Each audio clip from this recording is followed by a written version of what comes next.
The world has always mistaken loud men for powerful ones, yet history was truly shaped by the quiet figures who moved empires without raising their voices.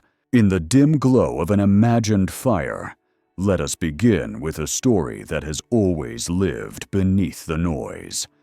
Picture a courtroom in 1911, crowded with reporters hungry for spectacle. They expected a titan of industry to arrive blazing with fury, a man accused of building the most feared monopoly in American history to shout his innocence. Instead, John D. Rockefeller walked in with the calm of a man entering a chapel. He settled into his seat without a single wasted movement. His face revealed nothing. Not anger, not worry, not triumph, just silence. The kind of silence that unnerved every man watching him.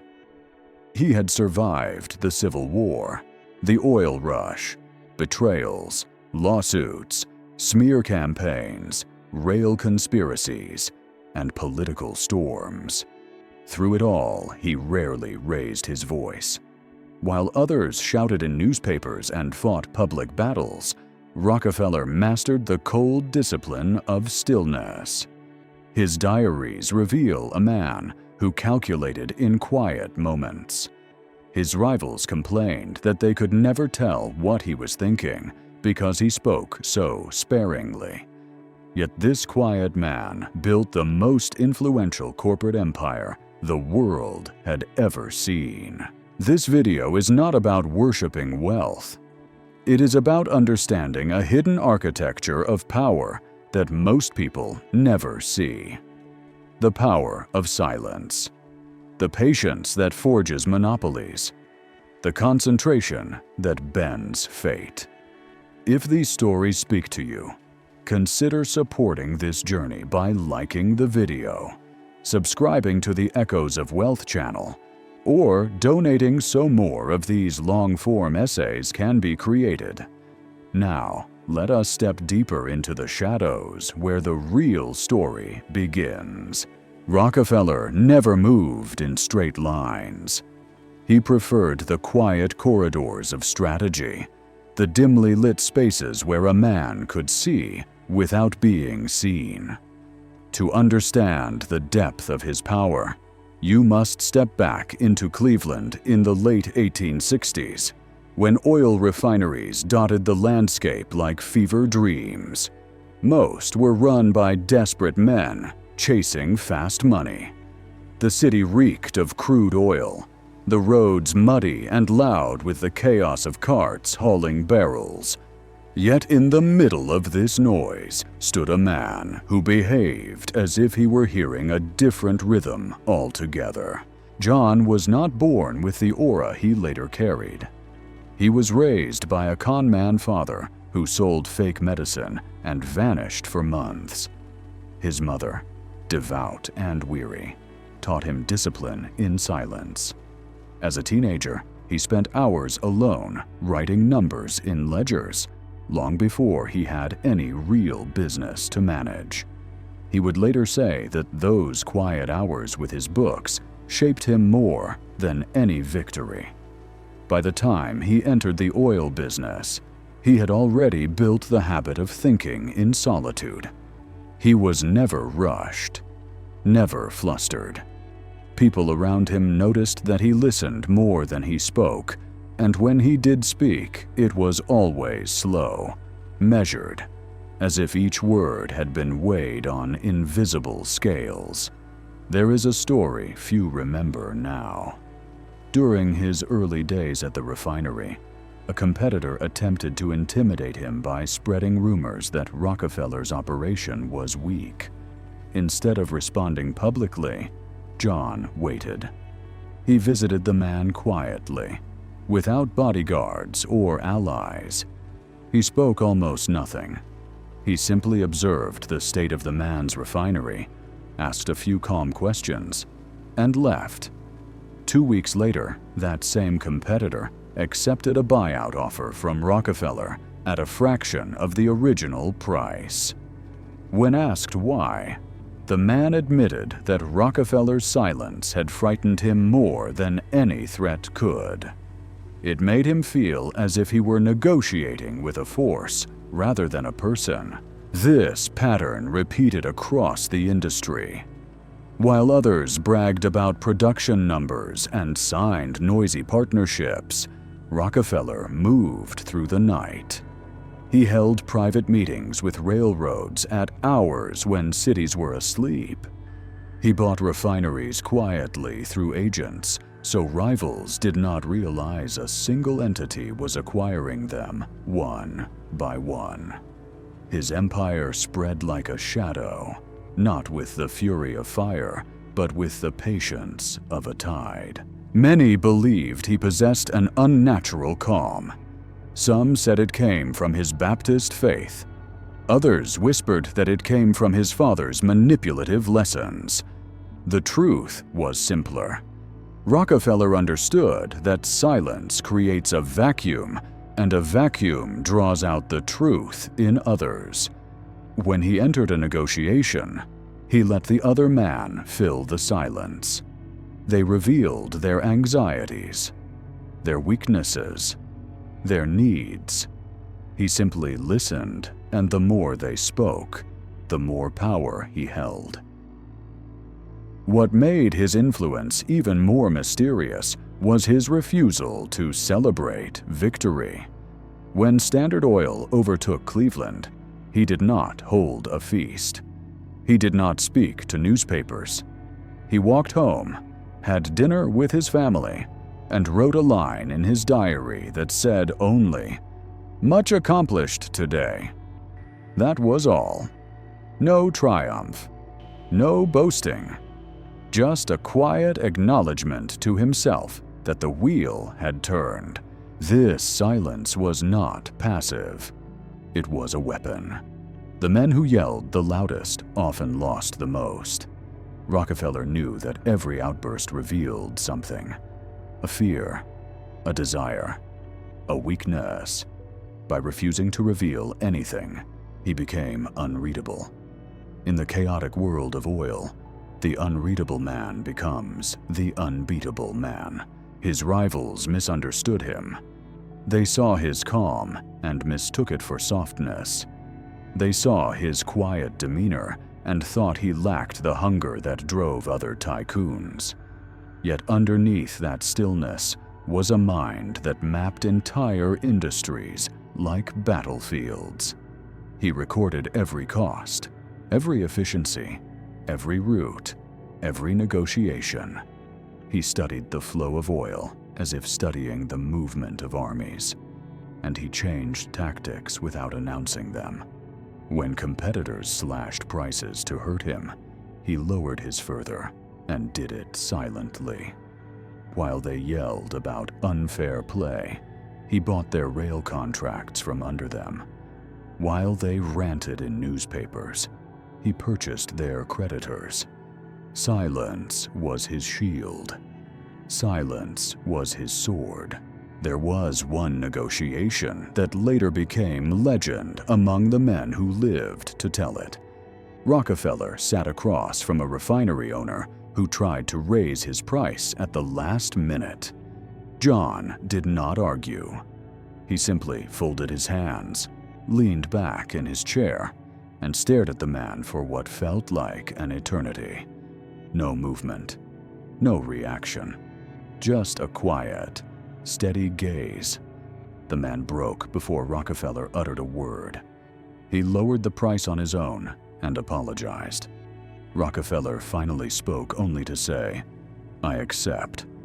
This was the oil shadow. A man who built power not by noise, but by the absence of it. A man who understood that those who control themselves control markets.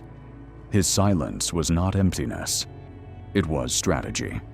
It was patience. It was the foundation upon which Standard Oil rose into an empire that reshaped the modern world. Rockefeller's rise did not come from sudden brilliance. It emerged from a rhythm he perfected, a slow and relentless cadence that unnerved the men who tried to outrun him. Cleveland in those days was frantic with ambition. Oil fortunes were made and lost before the sun rose. Yet in the middle of that frenzy, Rockefeller behaved as if he had all the time in the world. His employees said he walked through refineries as though he were strolling in a garden. Never hurried, never startled. Flames might roar in the distance, machinery might grind and shriek, but his footsteps remained steady. That steadiness became a kind of prophecy. When he moved calmly, others felt compelled to follow. There was a peculiar ritual he performed each morning. Before arriving at the office, he took a long walk alone, regardless of weather. Snow could fall in thick curtains, or summer heat could burn the road, yet he walked with the same unchanging pace. These walks were not for leisure. They were his thinking hours, his private counsel with himself. He once wrote that a man who begins his day in silence may endure any noise that follows. Factory managers noticed that on the days he walked longer, decisions in the office became sharper, more decisive, almost surgical. Some called it superstition. Others believed it was his true source of power. Stories from former clerks revealed even stranger habits. Rockefeller rarely raised his voice inside the office. If someone panicked, he let them exhaust themselves before he spoke. If someone pleaded for guidance, he asked them to sit and think again before offering advice. One clerk confessed that he feared making mistakes, not because Rockefeller was harsh, but because Rockefeller was patient. You could feel the weight of disappointment in the long pause he used instead of reprimand. That silence softened the reckless and disciplined the impulsive far more effectively than anger ever could. In the early days of expansion, Rockefeller faced a crisis that would have destroyed most young businesses. A fire tore through one of his partner refineries, killing workers and consuming barrels of precious crude. The city expected him to break. Reporters wrote that the upstart oil man had finally met his match. Rivals celebrated openly. Rockefeller inspected the ashes himself. Witnesses remembered that he moved slowly through the debris, touching the charred beams and the melted metal as though reading a message left behind by fate. He said little, only asking brief questions with a calmness that disarmed even the grieving families. The next morning, he announced that he would rebuild larger than before. Not because he wanted revenge or glory, but because the market still needed refining capacity. While others panicked, he acted with the certainty of a man who trusted the quiet space between disaster and decision. That moment earned him deep loyalty from workers who saw his composure when everything around them burned.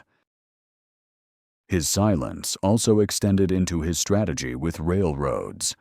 Most refiners begged rail companies for fair shipping rates. They fought, argued, and undercut one another.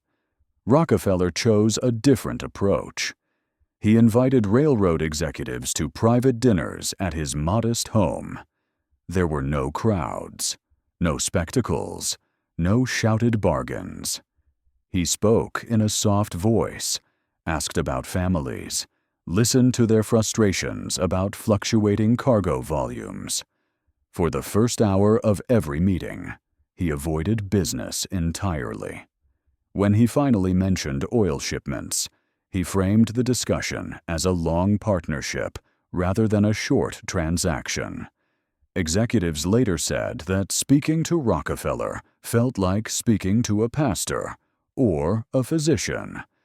You found yourself revealing more than you intended. You let down your guard. You trusted him. It was in these silent rooms that he secured rebates, drawbacks, and exclusive routes that allowed Standard Oil to move with a speed no competitor could match. This was not aggression. It was clarity. It was the calm patience of a man who understood that the loudest negotiators often received the worst deals. By speaking little, he forced the railroads to fill the silence with concessions. There was a refinery owner named Henry Flagler, a man who would later become Rockefeller's closest partner. Flagler recalled the first time he met John. He expected a fire-breathing entrepreneur. Instead, he found a quiet young man with a soft voice and steady eyes. Rockefeller listened to Flagler for so long without interruption that the older man became uncomfortable. When he finally asked Rockefeller what he thought, John replied in a gentle tone that he believed the future belonged not to the men who chased oil, but to the men who refined it. That single sentence held more clarity than entire books written about the industry. It was an insight spoken with such certainty that Flagler joined him immediately, trusting the calm rather than the logic. This ability to see and wait became his signature. Competitors laughed at him for investing in efficiency rather than expansion. They chased more wells, more land, more chaos. Rockefeller focused on perfecting the refining process, shaving pennies off costs that others ignored. A penny meant nothing to most men, but meant everything in a business where volume ruled. His obsession with small details created margins so strong that no competitor could match them. When others finally realized this, it was too late. Standard Oil grew quietly beneath their noise, gathering power grain by grain until it became a mountain. There was something prophetic about the way he viewed the industry. He once remarked that the oil business would consolidate, not because he wished it, but because nature demanded it. Too many refineries, too many weak operators, too much waste. His job, as he saw it, was to bring order. Whether that order was welcomed or feared did not matter. He believed that efficiency served the country, and that his silence gave him the discipline to pursue it without distraction. The deeper one studies Rockefeller, the more one realizes that his true genius was not ruthlessness. It was calm focus, a kind of cold, spiritual clarity. He could endure storms without blinking. He could listen to insults without flinching. He could sit in silence for an hour while a competitor grew uncomfortable. And when he finally spoke, he moved the entire direction of the conversation with a single sentence. Standard Oil was not built on noise. It was built on stillness, on quiet rooms, on ledger books filled late at night, on a mind that preferred the whisper of strategy over the roar of vanity. His silence was not absence. It was presence concentrated into pure intention. There came a turning point in Rockefeller's life that few business textbooks ever mention, because it was not dramatic enough for newspapers, nor loud enough for public memory. Yet it shaped the soul of Standard Oil more than any courtroom victory. It happened in a modest office on Euclid Avenue, where Rockefeller kept a private ledger, a book he guarded more carefully than any bank document. The ledger contained not just his accounts, but reflections he never intended for anyone else to read. Quiet notes about patience, observations about human behavior, warnings to himself about pride. In one entry, he wrote that the man who masters silence masters consequence. It was an admission that he considered stillness, a form of power, as real as money. One particular page in that ledger remains haunting in its simplicity. After weeks of turmoil in the market, when refinery prices were collapsing and competitors were drowning in debt, Rockefeller wrote only 5 words. Consider without anxiety, then act. No analysis, no elaboration. Just a reminder to himself that calm thinking must always come before decisive movement. That small sentence explains more about his rise than any economic theory. In a world filled with men who rushed, Rockefeller waited. In a world filled with men who shouted, he listened. And in that waiting and listening, he saw patterns invisible to others. As Standard Oil expanded beyond Cleveland and into Pennsylvania, New York and beyond, rumors began to spread that Rockefeller had eyes everywhere. Workers claimed he knew about price changes before brokers announced them. Rival refiners whispered that he had spies in rail offices. The truth was more unsettling. He simply observed what others ignored. His quiet nature allowed him to see what noise concealed. He noticed how rail schedules favored certain cities. He sensed when panic was brewing by the tone of letters he received. He recognized desperation in the way certain competitors wrote to him. Silence sharpened his perception until it became something close to intuition. There is a little-known story from the early 70s. A group of oil barons from Pittsburgh attempted to corner a portion of the refining market by forming a secret alliance. They met in a lavish hotel and celebrated their pact with an extravagant dinner. Rockefeller was invited, but never responded. Some thought he was intimidated.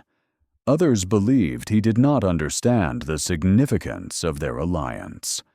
A month later, he quietly purchased 2 of their suppliers, negotiated better transport routes, and secured a partnership with a rail official they had mistreated. When the alliance collapsed, newspapers blamed greed and mismanagement. The surviving members later admitted they underestimated the silent man who moved while they were busy congratulating themselves. Rockefeller had studied them unobserved and dismantled them piece by piece without raising his voice. His employees often spoke of his uncanny ability to remain composed even in the presence of hostility. One young manager described an encounter with an enraged refinery owner who stormed into the office demanding revenge for a deal gone wrong. Rockefeller allowed the man to vent. He nodded occasionally, asked calm questions, and never once reacted to the insults hurled at him. After the man exhausted himself, Rockefeller invited him to walk outside with him. They walked in silence for a long stretch.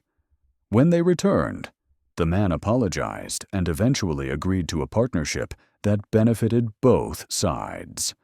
Rockefeller's stillness had drained the fire out of the confrontation until reason returned. It was the same stillness he used in the famous negotiations with the South Improvement Company, a controversial rail scheme that promised secret rebates to large refiners. While others panicked at the backlash that followed, Rockefeller withdrew into quiet contemplation. His partners expected him to defend the deal publicly, to counter accusations in newspapers. Instead, he simply acknowledged that the scheme had failed and pivoted. He did not panic or fight. He allowed public anger to exhaust itself and quietly redirected his efforts into more sustainable strategies. While others lost their reputations, Rockefeller emerged from the scandal stronger, precisely because he refused to inflate the noise. Even his philanthropy carried the imprint of silence. Rockefeller did not donate loudly. He gave steadily and often anonymously. Universities and churches received envelopes without signatures. He believed that good done in quiet built character, while good done in fanfare-fed vanity. Later in life, when journalists pushed him to reveal the full extent of his giving, he declined.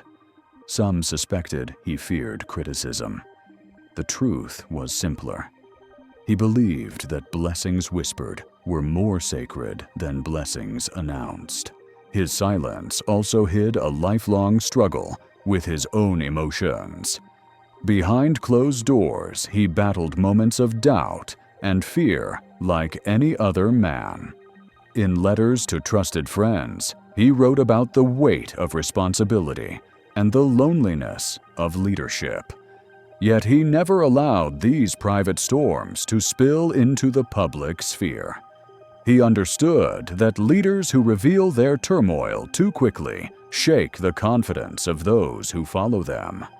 Silence became his shield against instability. It allowed him to project steadiness, even when uncertainty gnawed at him in the quiet of night. There is something almost monastic about the way Rockefeller approached his work. He kept his desk uncluttered. He avoided unnecessary meetings. He preferred long stretches of uninterrupted thought. When visitors entered his office, they found him sitting in stillness, his hands folded gently, his eyes distant. He welcomed them with the calmness of a man who had already considered every possible outcome. Some found it intimidating. Others found it comforting. All agreed that his presence altered the atmosphere of a room. His rivals tried to imitate him, but failed. Silence without discipline collapses into indecision. Rockefeller's silence was different. It was deliberate. It was structured.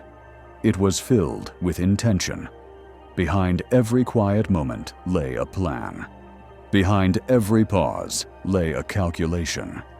When he finally spoke, it was because he had already mapped the terrain of the conversation. The result of this internal architecture was an empire built with unusual stability. Standard Oil did not rise through luck or noise. It rose through focus, through an almost spiritual understanding of timing. He did not fight every battle. He waited for the battles that mattered. He did not chase every profit. He pursued the profits that shaped the future. This discipline allowed him to expand methodically, absorbing rivals not with violence, but with efficiency. His empire was not a storm. It was a tide, and tides do not roar. They move quietly until the shore belongs to them. The world often remembers Rockefeller as ruthless, yet those who knew him saw something different. They saw a man who used patience where others used force. They saw a man who trusted stillness more than confrontation. They saw a man who believed that true power does not need to speak loudly. It only needs to act decisively when the moment is right. There was an evening in the late 1870s that reveals more about Rockefeller's mind than any business biography ever captured. Cleveland's factories had begun to flicker like dying stars as Standard Oil absorbed refinery after refinery. Competitors gathered in back rooms whispering accusations of conspiracy. Newspapers called him a spider, weaving a web across the nation. Yet on that particular evening, while storms gathered around his name, Rockefeller sat alone in his study with a single oil lamp burning beside him. A visitor later recalled entering quietly and finding him completely still, eyes closed, fingers lightly pressed together as if he were listening to something beneath the surface of the world. When the visitor apologized for interrupting, Rockefeller slowly opened his eyes and said he had been thinking about whether the industry would soon shift toward pipeline transport. No one else in Cleveland was discussing pipelines at the time. It was a technology dismissed as experimental, fragile, and inefficient. But Rockefeller could sense a pattern forming. The silence had given him clarity. The visitor left the house convinced he had witnessed the exact moment Standard Oil stepped into the next generation. This ability to listen to the undercurrents of an industry was not mystical. It was the result of his devotion to quiet study. Rockefeller read obsessively, yet silently, often marking books with tiny dots instead of full notes. He believed that writing too much distracted from absorbing the essence of a text.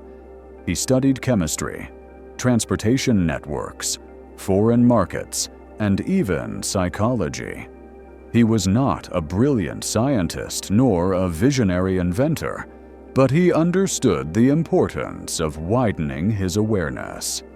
Silence allowed him to gather information the way deep oceans gather light, slowly and completely.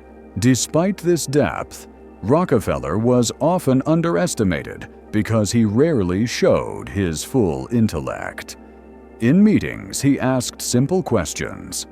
In negotiations, he spoke with disarming humility. Rivals mistook it for naivety. They later discovered he had known far more than he revealed. He once told a young partner that a man should speak only enough to give direction, never enough to expose his strategy. This was more than a tactic. It was a worldview shaped by a childhood where revealing too much could mean being taken advantage of by his unpredictable father. Silence became his armor long before it became his tool. There was a strange rumor that circulated among railroad officials. They claimed Rockefeller could tell when a man was lying without need for evidence. An official from the Erie Railroad swore that Rockefeller caught him in a fabrication during a deal simply by observing his hands. According to the story, the man twitched his fingers when he inflated the numbers. Rockefeller did not confront him. He simply ended the meeting early, saying he needed to pray on the matter. The next day, he renegotiated the deal from a position of absolute strength, having learned more from a few seconds of observation than most men learned from hours of conversation. As Standard Oil grew, Rockefeller's silence began to shape the behavior of those around him. Managers who once argued fiercely during meetings found themselves speaking more softly in his presence. Clerks who gossiped loudly fell quiet when he walked past, not out of fear, but out of a shared sense of discipline. Even competitors, hardened men accustomed to the brutality of early industrial capitalism, admitted that Rockefeller's calm influenced the tone of their interactions. In a time when tempers flared easily and violence often accompanied business disputes, his restraint felt almost otherworldly. One episode from this period reveals how far his silent influence reached. A rival refinery owner named James Clark had been resisting Rockefeller's offers for months. Clark publicly declared that he would never sell to Standard Oil, accusing Rockefeller of destroying the independent spirit of the industry. The feud became a minor legend. When Rockefeller finally visited Clark's office, the meeting was expected to erupt into conflict. Instead, Rockefeller listened to Clark's grievances with such patience that the man eventually ran out of anger. Rockefeller spoke softly about the future of the industry, the stability large organizations could provide, and the waste that had been plaguing independent refiners. He made no threats. He issued no ultimatums. When Rockefeller left, Clark reportedly sat alone in his office for an hour, reflecting on everything that had been said and unsaid. A week later, he agreed to sell. Those who knew him insisted that Rockefeller's calm presence had worn down years of resistance. The more one examines these encounters, the clearer it becomes that Rockefeller's silence was not passive. It was an active shaping force. It allowed him to navigate conflicts without escalating them, to read competitors without revealing himself, and to make decisions rooted in clarity rather than emotion. Those who lacked this discipline fell into traps of their own making. They reacted too quickly. They spoke too loudly. They revealed too much. Rockefeller watched them as one might watch waves crash against rocks, knowing the rocks would endure. This discipline was tested during the growing backlash against Standard Oil. Journalists accused him of crushing competition. Politicians began calling for investigations. Competitors spread stories of secret deals and ruthless tactics. Public opinion shifted sharply. Any other industrialist would have attempted to defend himself loudly, perhaps even theatrically. Rockefeller, however, simply withdrew. He reduced his public appearances. He wrote fewer letters. He stayed close to his office and his church. When reporters ambushed him on the street, he responded with the same measured voice. In rare interviews, he spoke about efficiency, order, and service to the nation. He never attacked his critics. He never raised his voice. His silence was his shield, and in that shield, his enemies found nothing to strike. One of the most mysterious habits he developed during this period was his practice of giving away shiny new dimes to strangers. It seemed whimsical at first. Reporters mocked it as eccentric. Yet people who received those dimes often remembered the strangely calming experience. Rockefeller would place the dime gently into a person's hand and look at them with serene warmth. He once explained privately that the dime was a symbol of discipline, a reminder that even a small coin, saved consistently, could transform a life. It was his quiet sermon on compounding, a lesson delivered without speeches, without lectures, just a simple gesture from a man who believed in the power of steady accumulation. This belief in compounding was not limited to money. Rockefeller applied it to habits, relationships, and even thoughts. He taught his children that character was built one small choice at a time. He urged them to speak slowly, think deeply, and avoid impulsive actions. His daughter later wrote that her father valued the quiet shaping of the soul more than any business triumph. It explains why he read scripture every morning, not out of ritual, but out of a desire to anchor himself in principles that outlasted markets. Rockefeller's silence deepened as he aged. After Standard Oil reached its peak, he began to withdraw from daily operations. He spent more time on his estate, walking among the trees, reflecting, writing short notes in his simple, elegant handwriting. Visitors who expected to meet a ferocious titan instead found an elderly man who radiated calm. He spoke about patience, gratitude, and the rhythm of life. Yet beneath that peaceful exterior remained the same sharp mind that had built an empire. He continued to manage his wealth quietly, making decisions that shaped the early foundations of modern philanthropy. Even in his final years, Rockefeller never abandoned his practice of deliberate silence. At family gatherings, he listened more than he spoke. At the height of his wealth, when the world expected grand statements, he chose simplicity. In one of his last written reflections, he noted that a man's greatest victory is ruling his own spirit. It was the final echo of a lifetime devoted to stillness. There is a moment near the end of Rockefeller's Cleveland chapter that reveals the quiet machinery behind his power, a moment rarely mentioned because it lacks the drama historians prefer. It occurred in a small, drafty office above a warehouse on Canal Street. The room was plain, furnished with a wooden table, 2 chairs, and stacks of ledgers that reached nearly to the ceiling. A young accountant named Francis Green had been instructed to audit one of Standard Oil's newly acquired refineries. Expecting a quick assignment, he entered the office with his notes in hand. Instead, he stepped into a demonstration of Rockefeller's strange, methodical intensity. Rockefeller sat at the far end of the table, reading the refinery's cost sheets line by line.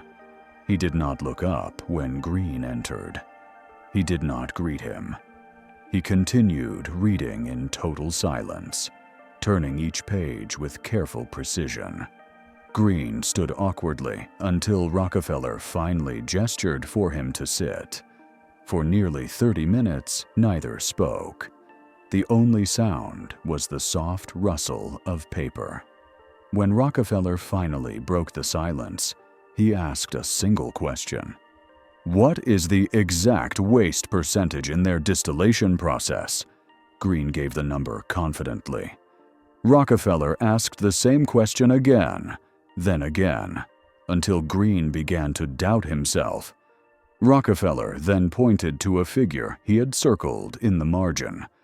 The refinery's waste was not 5%, as reported, but 7.3. That small difference meant thousands of dollars were evaporating into the air. Green realized then that the quiet man across the table understood the refinery better than the men who worked inside it. Rockefeller explained nothing further. He simply closed the ledger and said that clarity comes to the patient observer. Green later told colleagues that it felt less like receiving instructions and more like encountering a man who listened to numbers the way composers listened to music. Rockefeller could sense dissonance in a balance sheet the way a conductor sensed a wrong note in an orchestra. It was not intuition. It was disciplined quiet. That quiet extended into his approach to risk. Unlike the flamboyant industrialists who bet recklessly on new ventures, Rockefeller never made decisions during emotional spikes. When faced with uncertainty, he retreated into solitude. One partner recalled that during a crucial period when crude prices fluctuated violently and investors were panicking, Rockefeller spent hours walking along the railroad tracks outside the city. He would return with a stillness that unsettled even his closest associates.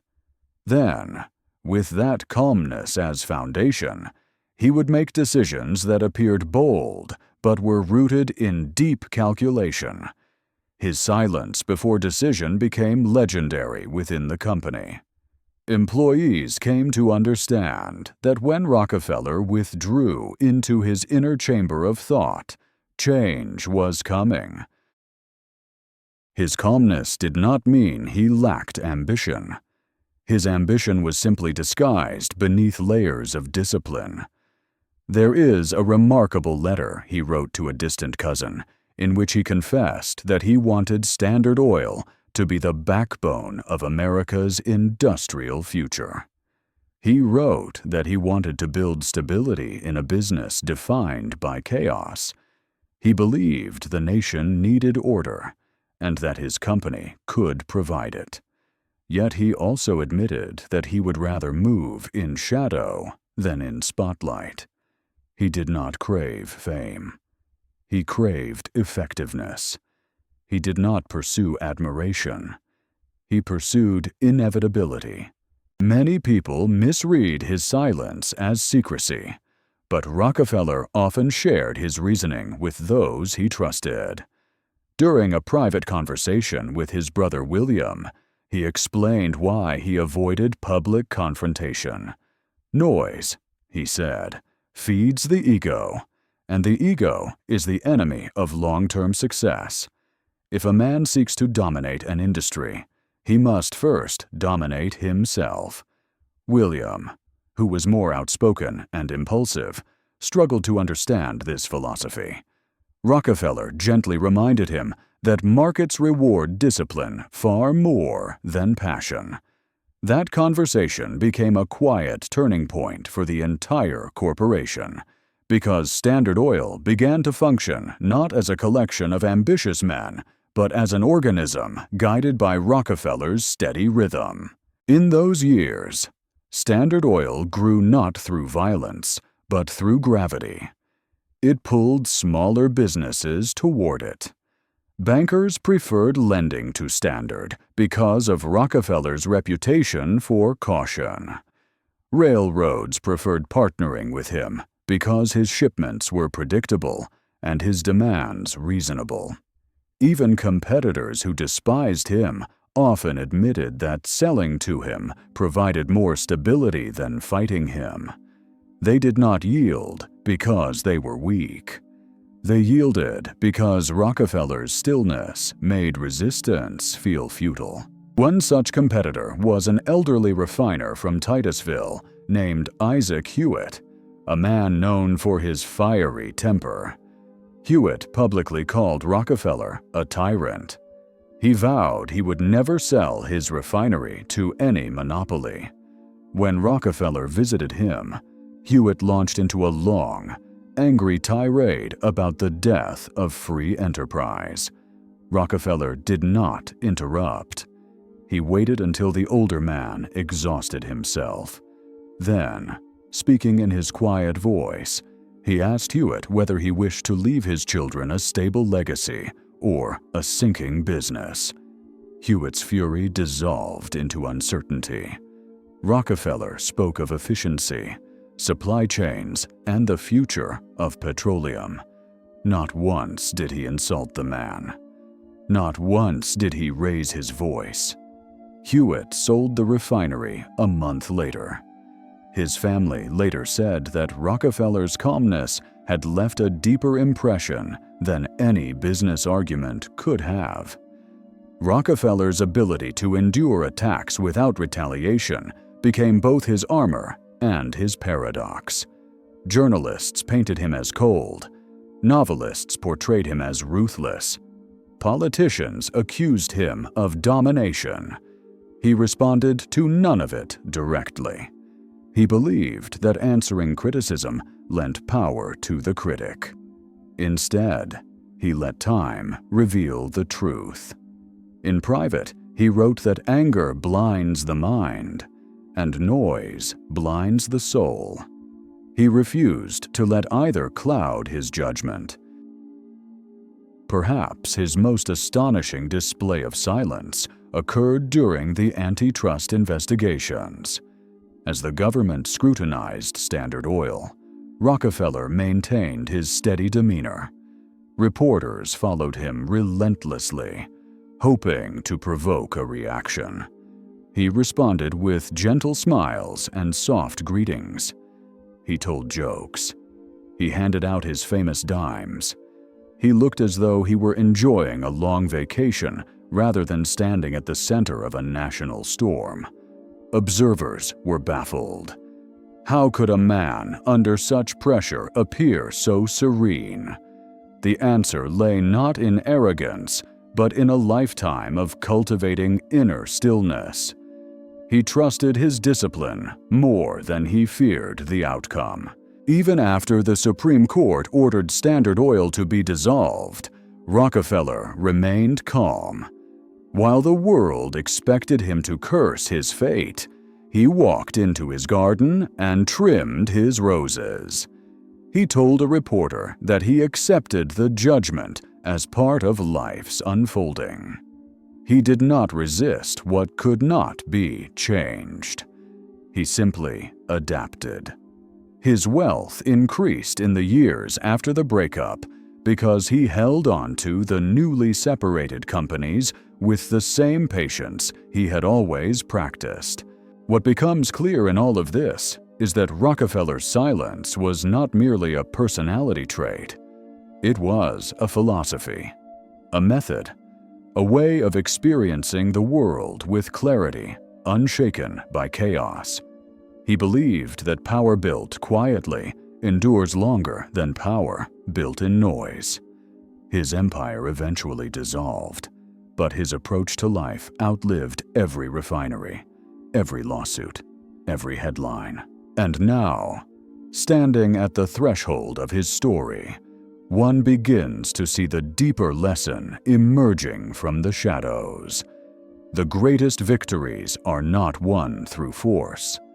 They are won through presence, through discipline, through quiet mastery of one's inner world. Rockefeller's final years in Cleveland marked the closing movement of a long and disciplined ascent. Yet this period offers one of the most intimate glimpses into his character. The noise of the oil boom had quieted. His empire was no longer a growing creature, but a living system. Rivals had either vanished, sold, or surrendered to the tide he had shaped. And yet, rather than basking in triumph, Rockefeller retreated into a life defined by routines so gentle they seemed almost humble for a man of his stature. He lived simply, not in poverty, not in self-denial, but in a way that reflected a preference for order over extravagance. His home was comfortable, but not grand. A visitor expecting opulence would find rooms filled with modest furniture and soft colors. There were no ostentatious displays of wealth, no gilded decorations meant to impress. The only element of grandeur was the silence that lingered in every corner, the calmness that felt like an extension of Rockefeller's own presence. Each morning, he followed a ritual that had become the core of his life. He rose early, often before the sun. He sat by the window with a small book of devotional verses, reading slowly, as if absorbing each line into his bloodstream. Then he walked. These morning walks became legendary among those who lived near him. He walked with a steady rhythm, hands clasped behind his back, eyes distant. Some days he paused to inspect a tree or to watch the light shift over the horizon. He once said that a man who begins his day in stillness may end it with strength. His neighbors often commented that watching Rockefeller walk was like watching a clock reset its balance. Those walks were not merely a habit. They were his workshop. They were where he thought, where he planned, where he untangled problems quietly, thread by thread, until strategy emerged without strain. While others rushed into the day with noise and haste, Rockefeller entered his decisions as one enters a sanctuary. Even in the greatest storms of business, he found clarity in those early hours on the road. Yet silence does not mean isolation. Despite his reserved nature, Rockefeller maintained a deep network of friendships. Instead of grand social events, he preferred small gatherings, often with only a few trusted individuals. Dinner conversations were gentle and thoughtful. He spoke rarely, but when he did, people listened with a kind of reverence. Someone once observed that Rockefeller's speech pattern resembled the tolling of a distant bell. Slow, steady, carefully placed. You remembered not merely what he said, but how he said it. There existed a softer layer to his personality that few outside his inner circle ever saw. He adored music, especially simple hymns and soft violin melodies. When he visited churches, he sang quietly, almost under his breath, yet with genuine feeling. During family evenings, he sometimes hummed old tunes from his childhood. His grandchildren later recalled that his voice was gentle, never commanding, as if he preferred to add to harmony rather than dominate it. It is within this quiet domestic life that one sees the contrast between Rockefeller the Titan and Rockefeller the man. The public saw a figure of immense, almost intimidating power. Inside his home, he was affectionate, humorous, and surprisingly light-hearted. He told corny jokes, teased his children softly, and played with his grandchildren with the ease of someone who had set aside the weight of empires. But even in joy, he carried the same calm discipline that guided every part of his life. Still, shadows lingered behind the serenity. There were nights when Rockefeller could not sleep, when old decisions returned to him in silence. He had made choices that shaped an industry, and not all of them were gentle. Lawsuits accumulated like storm clouds. Accusations of domination followed him everywhere. Privately, he wrestled with the moral consequences of his power. In letters to trusted friends, he admitted that leadership sometimes placed a man in positions where no decision was innocent. These private reflections, though rarely spoken aloud, reveal a man who was not oblivious to his impact. His silence was partly discipline and partly a means of bearing responsibility without breaking. His health became fragile in these later years. The pressures of business had carved lines into his face and drained color from his hair long before age naturally would have. He developed alopecia, losing most of his hair and eyebrows, giving him the distinctive appearance that caricaturists later exaggerated. Instead of hiding it, Rockefeller accepted it calmly, wearing simple wigs only when necessary. He joked with his children that God was reducing his vanity by removing his hair early. For a man accused of being stern and mechanical, such light-hearted comments revealed a surprising warmth. As he distanced himself from business operations, he turned more fully to philanthropy. This phase of his life was not a performance.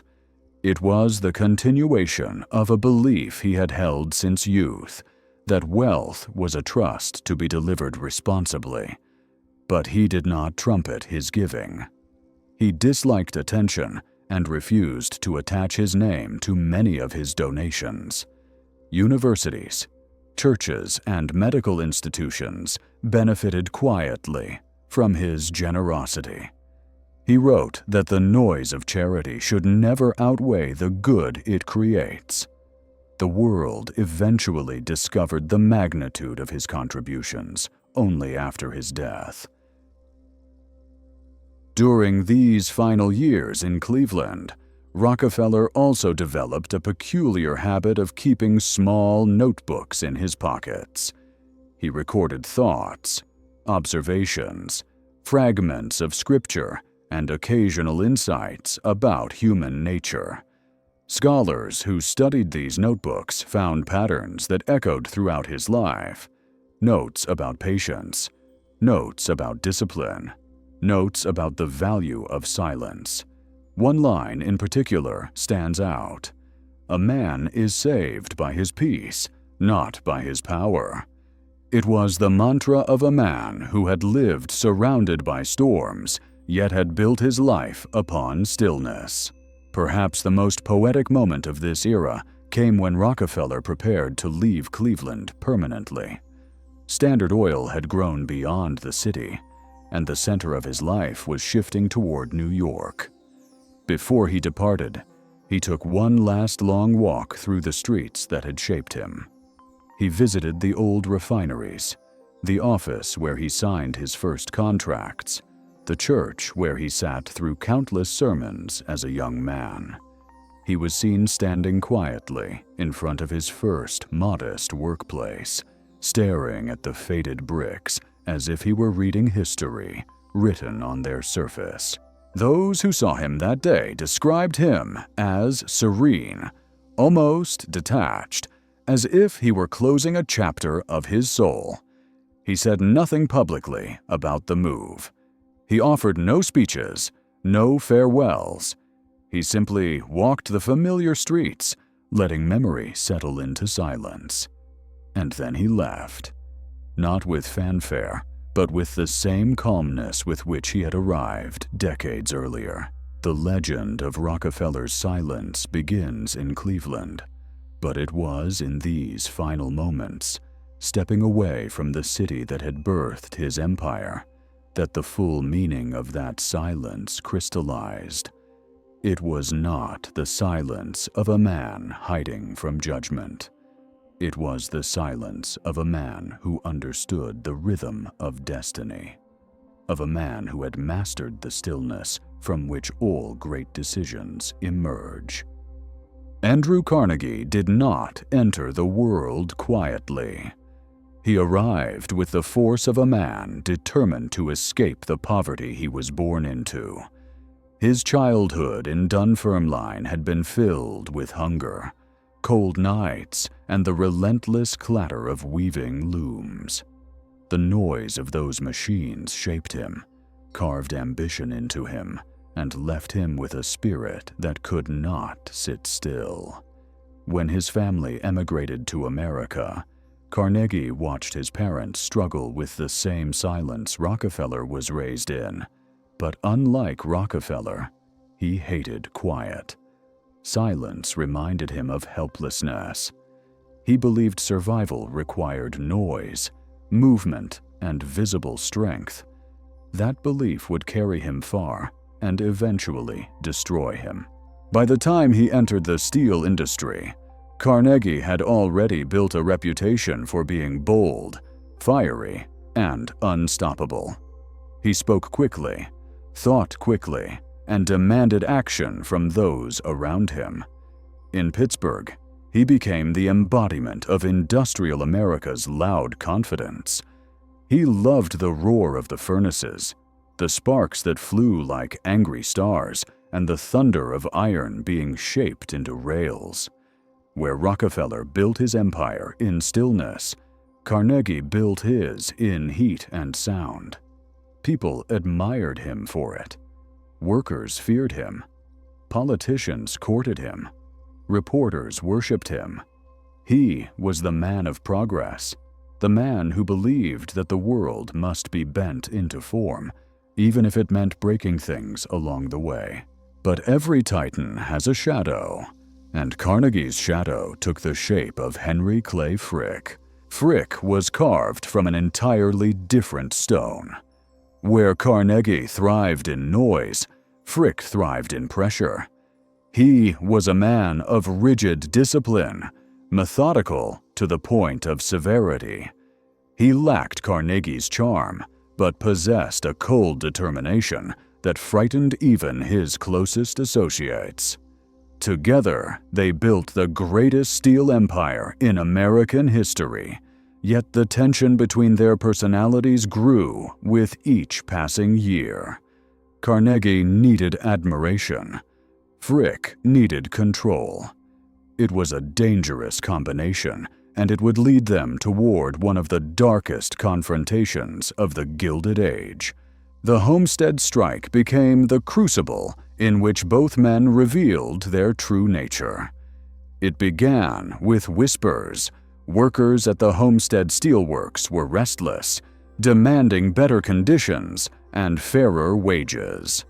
Carnegie, who had built a public image as a benevolent industrialist, claimed he supported peaceful negotiation. He wrote letters dripping with philosophical reflections about harmony between capital and labor. But while he spoke softly in print, Frick prepared for war. He fortified the plant with fences 3 meters high. He planned to bring in Pinkerton agents. He believed steel must be made with discipline, not sentiment. Carnegie read Frick's plans and said nothing. He did not interfere. He did not object. Instead, he retreated to his luxurious cottage in Scotland, far from the smoke and fury of Pittsburgh. There, surrounded by books and nature, he convinced himself that he could preserve his moral purity by absence. Noise frightened him in a new way. The booming of unrest reminded him of his childhood poverty, something he refused to face directly. As tensions escalated, Carnegie sent vague, contradictory messages to Frick, encouraging firmness but reminding him to avoid bloodshed. His silence was not calm mastery like Rockefeller's. It was avoidance. And avoidance has consequences. The confrontation at Homestead erupted with violence. Pinkertons arrived by river, greeted by thousands of furious workers. Shots were fired. The air filled with smoke, screams, and the metallic scent of blood. The clash lasted hours. Men died. The newspapers erupted with outrage. The nation watched in horror. And Carnegie, who had always craved admiration, felt the weight of responsibility settle upon him like iron. When news of the bloodshed reached him in Scotland, he claimed heartbreak. He claimed betrayal. Yet those who knew him well understood the truth. His silence had created a vacuum Frick filled with brutality. Carnegie's desire to avoid confrontation had allowed chaos to rule in his absence. The confrontation between Carnegie and Frick that followed is one of the most revealing episodes in American industrial history. Their partnership fractured under the strain. Carnegie blamed Frick publicly. Frick blamed Carnegie privately. Their letters grew colder. Their meetings more tense. Carnegie attempted to soften the narrative by donating libraries and speaking of social progress, but Frick refused to let him escape the moral burden. In one infamous exchange, Frick was confronted with a proposal to reconcile with Carnegie. His reply echoed across time. "Tell him I will meet him in hell, where we are both going." In that bitterness lay a truth Carnegie wished to bury. Power without emotional discipline eventually turns against itself. Carnegie's brilliance, his intensity, his ambition, all the qualities that had carried him from the textile mills to the pinnacles of American industry, became liabilities when filtered through ego and fear.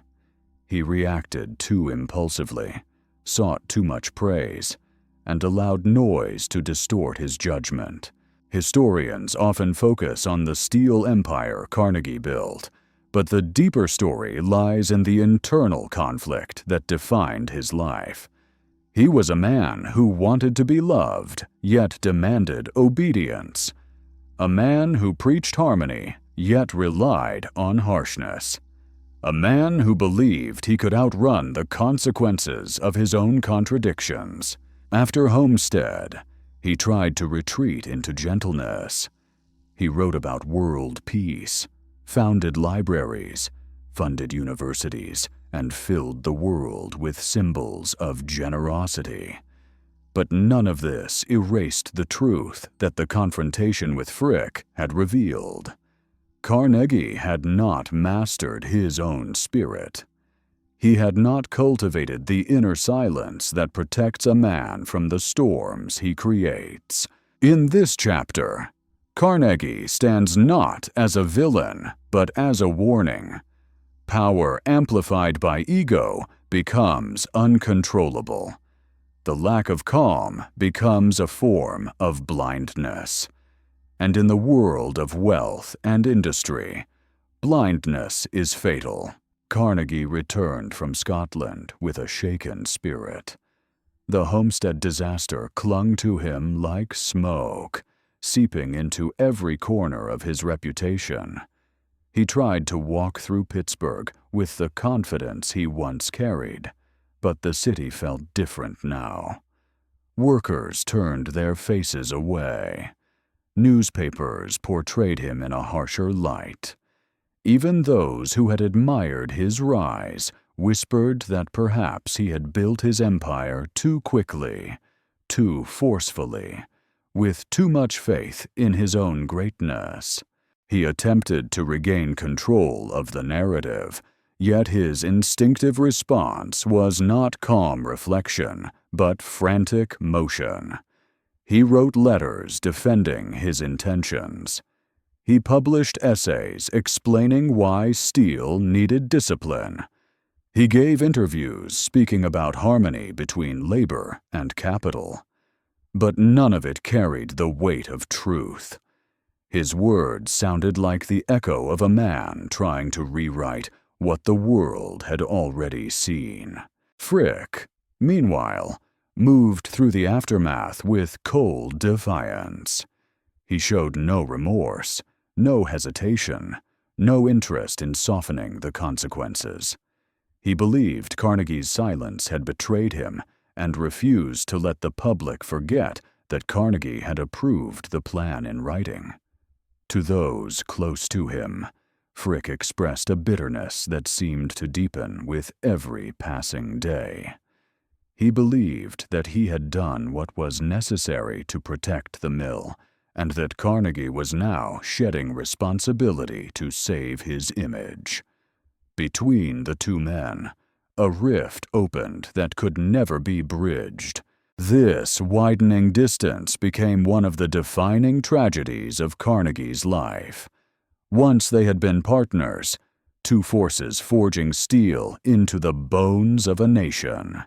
Now they were bound only by resentment, each blaming the other for the consequences of choices neither fully understood. Carnegie felt the need to be forgiven. Frick felt the need to be acknowledged. Neither received what he sought. Carnegie's emotional instability grew more visible as the years progressed. In meetings, he swung between enthusiasm and gloom. He praised workers one moment and criticized them the next. He made bold decisions impulsively, then reversed them without explanation. His managers struggled to follow the shifts in his tone. What once seemed like visionary energy began to resemble restlessness. His closest advisors noticed that the shimmering confidence he had displayed earlier in life had begun to crack. Beneath it lay a man who feared loss, feared criticism, and feared the silence that forced him to confront his own contradictions. This internal turmoil contrasted sharply with the outward character he attempted to project. Carnegie wanted desperately to be seen as a philosopher of industry. He filled notebooks with reflections on morality, progress, and peace. He wrote about the dignity of labor and the responsibility of wealth. Yet his actions often betrayed these ideals. The more he tried to broadcast his benevolence, the more hollow it sounded. His public image became an elaborate performance to compensate for the inner discord he had never resolved. During this period, Carnegie's relationship with his workers deteriorated further. He visited mills less frequently. When he did appear, the atmosphere became uneasy. The men no longer greeted him with admiration. Their silence carried judgment. They had seen too much. They had lived through the consequences of decisions executed in his absence. Carnegie felt that silence like a blade. It reminded him of something he could neither control nor escape. He was no longer the hero rising from poverty. He had become a symbol of a conflict he could not undo. This discomfort pushed Carnegie to spend more time in New York, where he attended concerts, visited libraries, and surrounded himself with intellectuals who admired his mind. He sought refuge in culture, in conversation, in the lingering dream that he could reshape how the world saw him. In salons and drawing rooms, he spoke about literature and philosophy. He quoted poets. He mailed books to friends with handwritten notes about moral elevation. Yet all this refinement could not mask the quiet truth. The man who spoke passionately about peace had overseen one of the bloodiest labor conflicts in American industry. It was during these years that Carnegie began planning his philanthropic legacy in earnest. He pledged to give away most of his fortune. He dreamed of building a world softened by knowledge and opportunity. Libraries, universities, cultural institutions. Carnegie poured money into these with the zeal of a man trying to redeem a lifetime. He believed that education would lift the poor, that knowledge would prevent conflict, and that giving would cleanse the spirit. But philanthropy did not bring him the peace he sought. Every library ribbon he cut, every university hall he funded, carried the shadow of homestead behind it. Carnegie knew that the world admired his generosity, yet he also knew that no amount of giving would erase the memory of the fallen workers or the bitterness that had lodged itself in Frick's heart. His wealth could build structures. It could not rebuild trust. In private moments, Carnegie confessed to close friends that he feared he had failed his own ideals. He spoke of the weight he carried. He wondered if his ambition had betrayed him. These confessions were rare, but they revealed the truth beneath the outward charm. Carnegie was not a man at peace. He was a man seeking redemption in the noise of public praise because the silence of self-reflection unsettled him. Frick remained the one figure Carnegie could never escape. Their lives were intertwined by history, industry, and fate. Even when they no longer spoke, the confrontation between them shaped Carnegie's decisions. He wanted to prove that he was the better man, the more moral man, the more enlightened man. Yet Frick's blunt judgment, his refusal to forgive, haunted Carnegie more deeply than public criticism ever could. Their final encounter, decades later, was a moment that crystallized the unresolved tension of their partnership. Carnegie, now older and softer, wished to reconcile. He sent a messenger to Frick suggesting a meeting. He hoped age had worn down resentment. Frick listened to the message, looked down for a moment, then replied with the same coldness that had defined him. "Tell him I will meet him in the next world, but only if it is hell, for that is where we are both going." Those words ended any hope of closure. Carnegie never attempted reconciliation again. He carried the sting of that rejection until the end of his life. It became part of the quiet burden he bore in his later years, a reminder that some conflicts cannot be undone by kindness or generosity. And so, the lesson of Carnegie's life emerges from the struggle he never resolved. Talent without emotional discipline breeds chaos. Wealth without inner stability breeds ruin. Ambition without silence breeds blindness. Carnegie's story stands as the counterpoint to Rockefeller's. Where Rockefeller mastered stillness, Carnegie battled it. Where Rockefeller found clarity in silence, Carnegie fled from it. And in the end, the lack of inner calm shaped both his triumph and his tragedy. Carnegie's final years revealed a man trying to rewrite his legacy with the tools he understood best: generosity, intellect, and relentless motion. He traveled frequently, attended cultural events, and surrounded himself with scholars who admired not only his wealth, but his intellect. He became a patron of music and education, funding orchestras and universities with the same intensity that he once used to build steel mills. From the outside, it appeared that Carnegie had finally found peace in refinement, as if he were polishing the rough edges of his past. But the truth was more complicated. Beneath every act of charity lived a quiet urgency, a sense that he was racing against something invisible. The man who once embraced industrial noise was now trying to escape the noise within himself.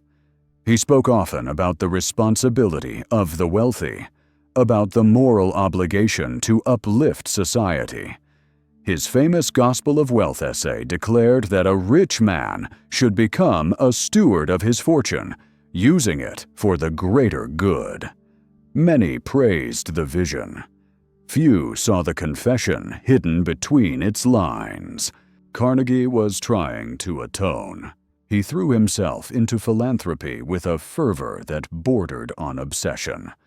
He oversaw the construction of thousands of libraries, believing that access to knowledge was the antidote to the injustice he had witnessed and, in part, created.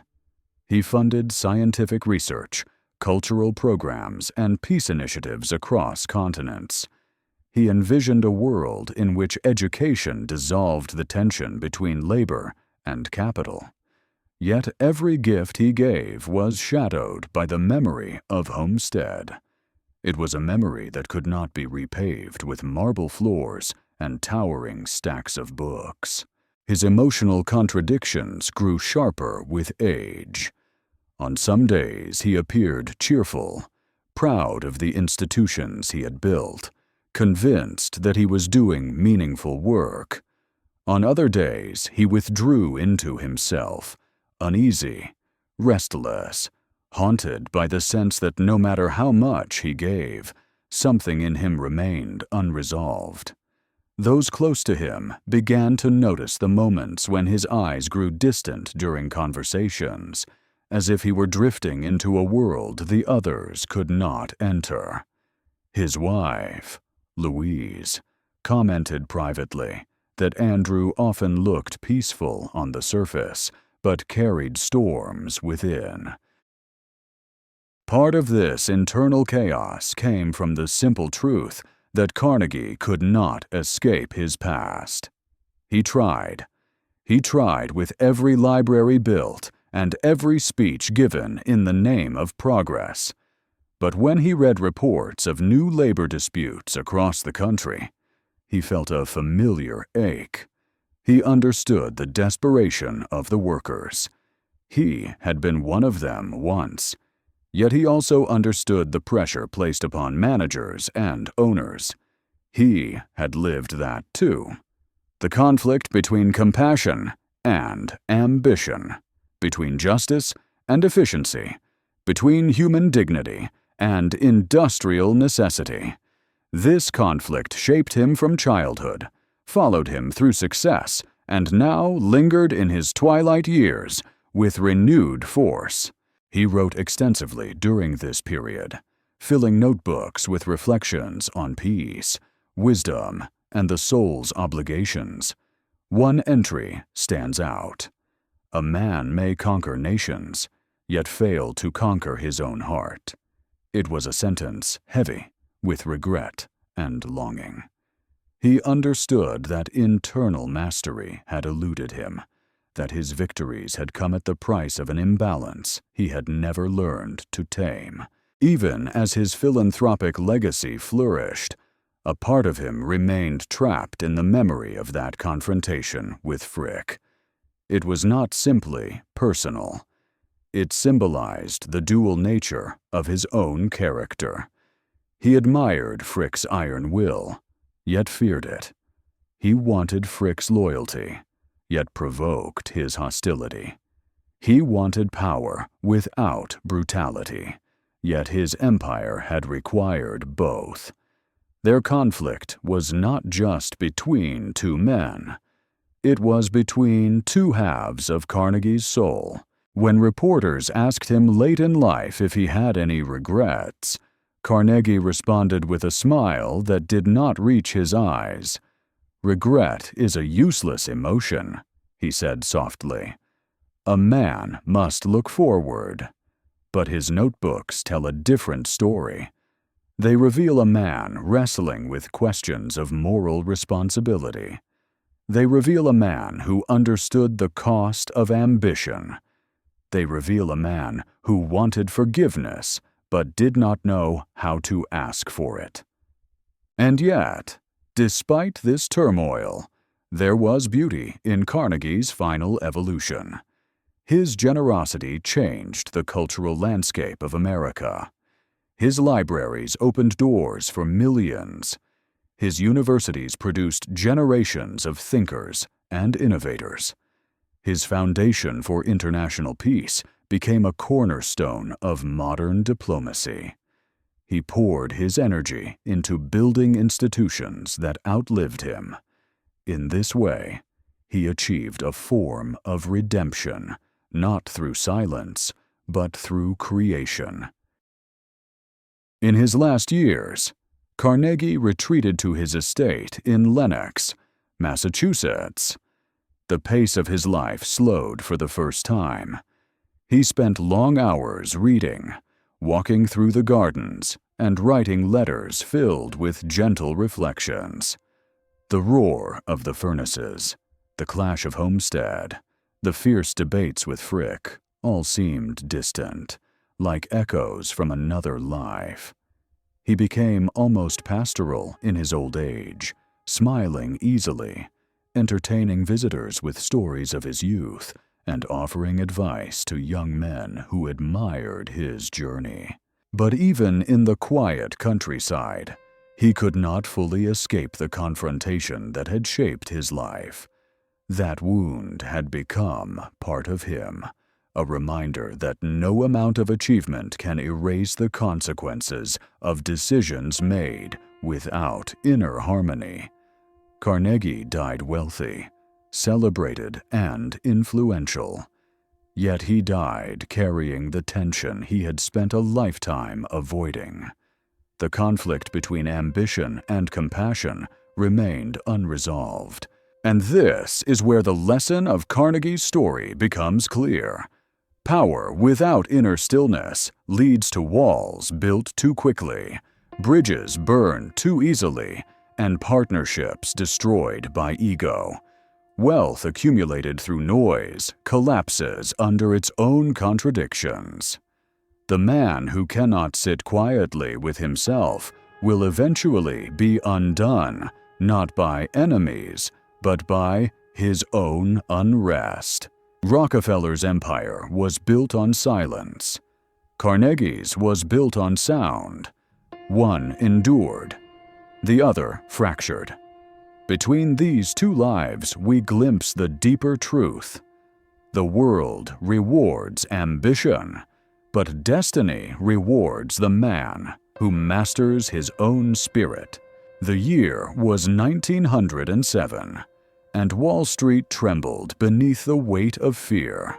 Rumors of failing trusts spread through the city like a winter draft, sneaking under every door. Banks tightened their fists. Depositors rushed to withdraw savings, and the great machinery of American finance began to stutter like an engine deprived of oil. In that chaos, one figure remained strangely calm. An older man with heavy features, a dominating presence, and eyes that seemed to see straight through the fog of panic. His name was John Pierpont Morgan, and he stood at the center of the storm not because he caused it, but because the nation believed he was the only one who could end it. His home was quiet that night, too quiet for a city in crisis. Outside, carriage wheels rattled urgently across the cobblestone streets. Newspapers shouted headlines from every corner. Banks locked their doors as crowds gathered, demanding answers. Yet behind the walls of Morgan's mansion, a peculiar stillness prevailed. The air smelled of leather-bound books and the faint residue of cigar smoke. Lamps burned low, casting deep shadows on ornate furniture and heavy drapes. Morgan disliked bright light. He believed that dimness encouraged focus, and focus was the currency he valued more than gold. It was here, in this twilight silence, that Morgan planned his next move. He sat in his library, the room that would soon become the secret command center of the financial world. A massive mahogany table stood before him, covered with ledgers, telegrams, and notes from anxious bankers pleading for direction. Morgan did not respond immediately. He inhaled slowly, placed one large hand on the table, and closed his eyes. Those who knew him understood what this meant. Morgan was entering a state of concentrated stillness, a place where his mind sifted through chaos until patterns emerged. To the outside world, Morgan had always appeared forceful, even domineering. His physical presence alone intimidated men half his age. He was built like an immovable column, broad-shouldered and towering, with a face carved in stern angles. His nose, famously deformed by a childhood skin condition, gave his features a severe, almost mythical intensity. People found him difficult to read, not because he lacked emotion, but because he expressed everything through an inner furnace rather than external displays. Morgan believed that the man who shouts reveals weakness. The man who whispers controls the room. This night would define him. As the clock approached midnight, the nation's most powerful bankers began to arrive at his mansion. They entered one by one, escorted through the main hall by servants who spoke in soft voices. Some of the bankers were trembling.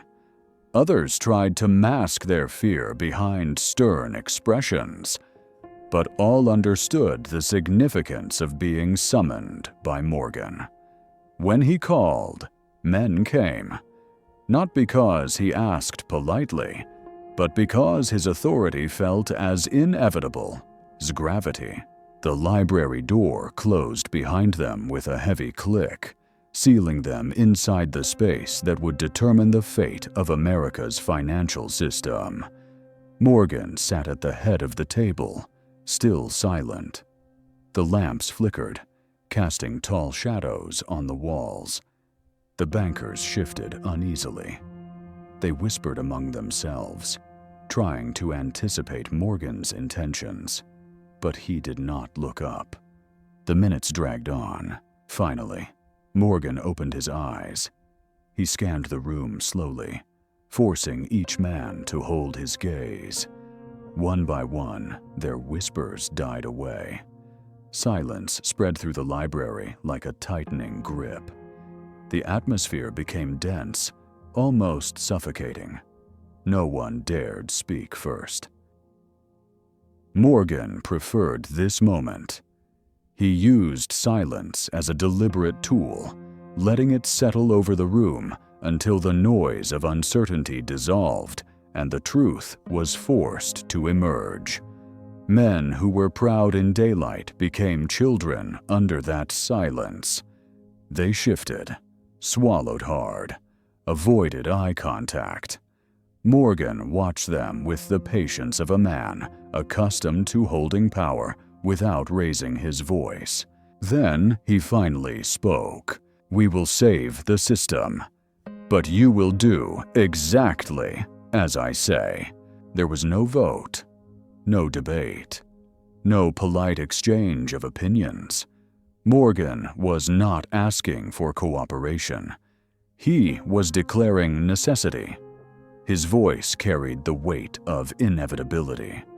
Those present would later describe the moment as one in which they realized that the crisis had shifted from a market problem to a personal responsibility resting squarely on Morgan's shoulders. And yet, strangely, they felt relief. Morgan's presence made the chaos feel manageable. His certainty gave structure to panic. He instructed them to place all their ledgers on the table. Every bank's assets, liabilities, and reserves laid bare. It was an act of vulnerability unprecedented among men who guarded financial secrets like treasure. But none dared refuse.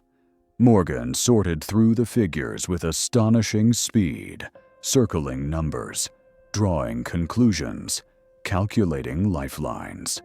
He saw through balance sheets with the clarity of a chess master studying an opponent's vulnerabilities. When he found inconsistencies, he looked directly at the banker responsible. No accusation, no raised voice, just a quiet, penetrating stare that compelled the truth. Hours passed. More bankers arrived. The room grew warm with the exhalations of nervous men. Outside, carriages waited like restless animals. Inside, Morgan continued shaping order from chaos. Yet the most extraordinary moment came near dawn. Morgan rose from his chair, walked to the double doors of the library, and locked them from the inside. The click echoed through the room. "No one leaves," he said. "Not until this is resolved." There was a collective intake of breath. These were men who commanded vast fortunes, men accustomed to giving orders rather than receiving them. But in that room, under the dim amber light, they understood they were not equals. They were part of a system bound together by fate, and Morgan was the only one capable of holding it intact. The bankers worked through the night, making concessions they would never have agreed to under normal circumstances. Morgan demanded capital infusions, mergers, emergency loans, and guarantees. He leaned over the table with the intensity of a general directing a battlefield. When someone hesitated, he spoke a single sentence shaped like a verdict. "If you do not act, everything collapses." His tone was calm, but unmistakably final, and they obeyed. When the sun finally began to rise, the panic of 1907 had been contained, not because of government intervention, not because of institutional safeguards, but because one man with extraordinary focus had forced order into existence. Morgan extinguished the last lamp in the library and walked out of the room without waiting for applause. He never sought glory. He did not give interviews or brag about the rescue. He returned to his private life with the same quiet confidence he always carried, as if stabilizing a nation were just another night's work. This was Morgan's lamp, a symbol of clarity in darkness, of authority born not from noise, but from an unshakable inner command. The legend of that night in the library spread through New York with the hushed awe reserved for miracles. Bank clerks whispered about it at lunch counters. Brokers repeated the story as if retelling a myth. Even rival financiers, men who had spent years resenting Morgan's dominance, found themselves speaking of him with reluctant admiration. The newspapers did not know the details, but they sensed a gravity shift. By sunrise, the city understood that the crisis had been steadied by one man's will, but what the public did not see was the toll that night took on Morgan. When he left his mansion, he did not strut through the street like a triumphant general.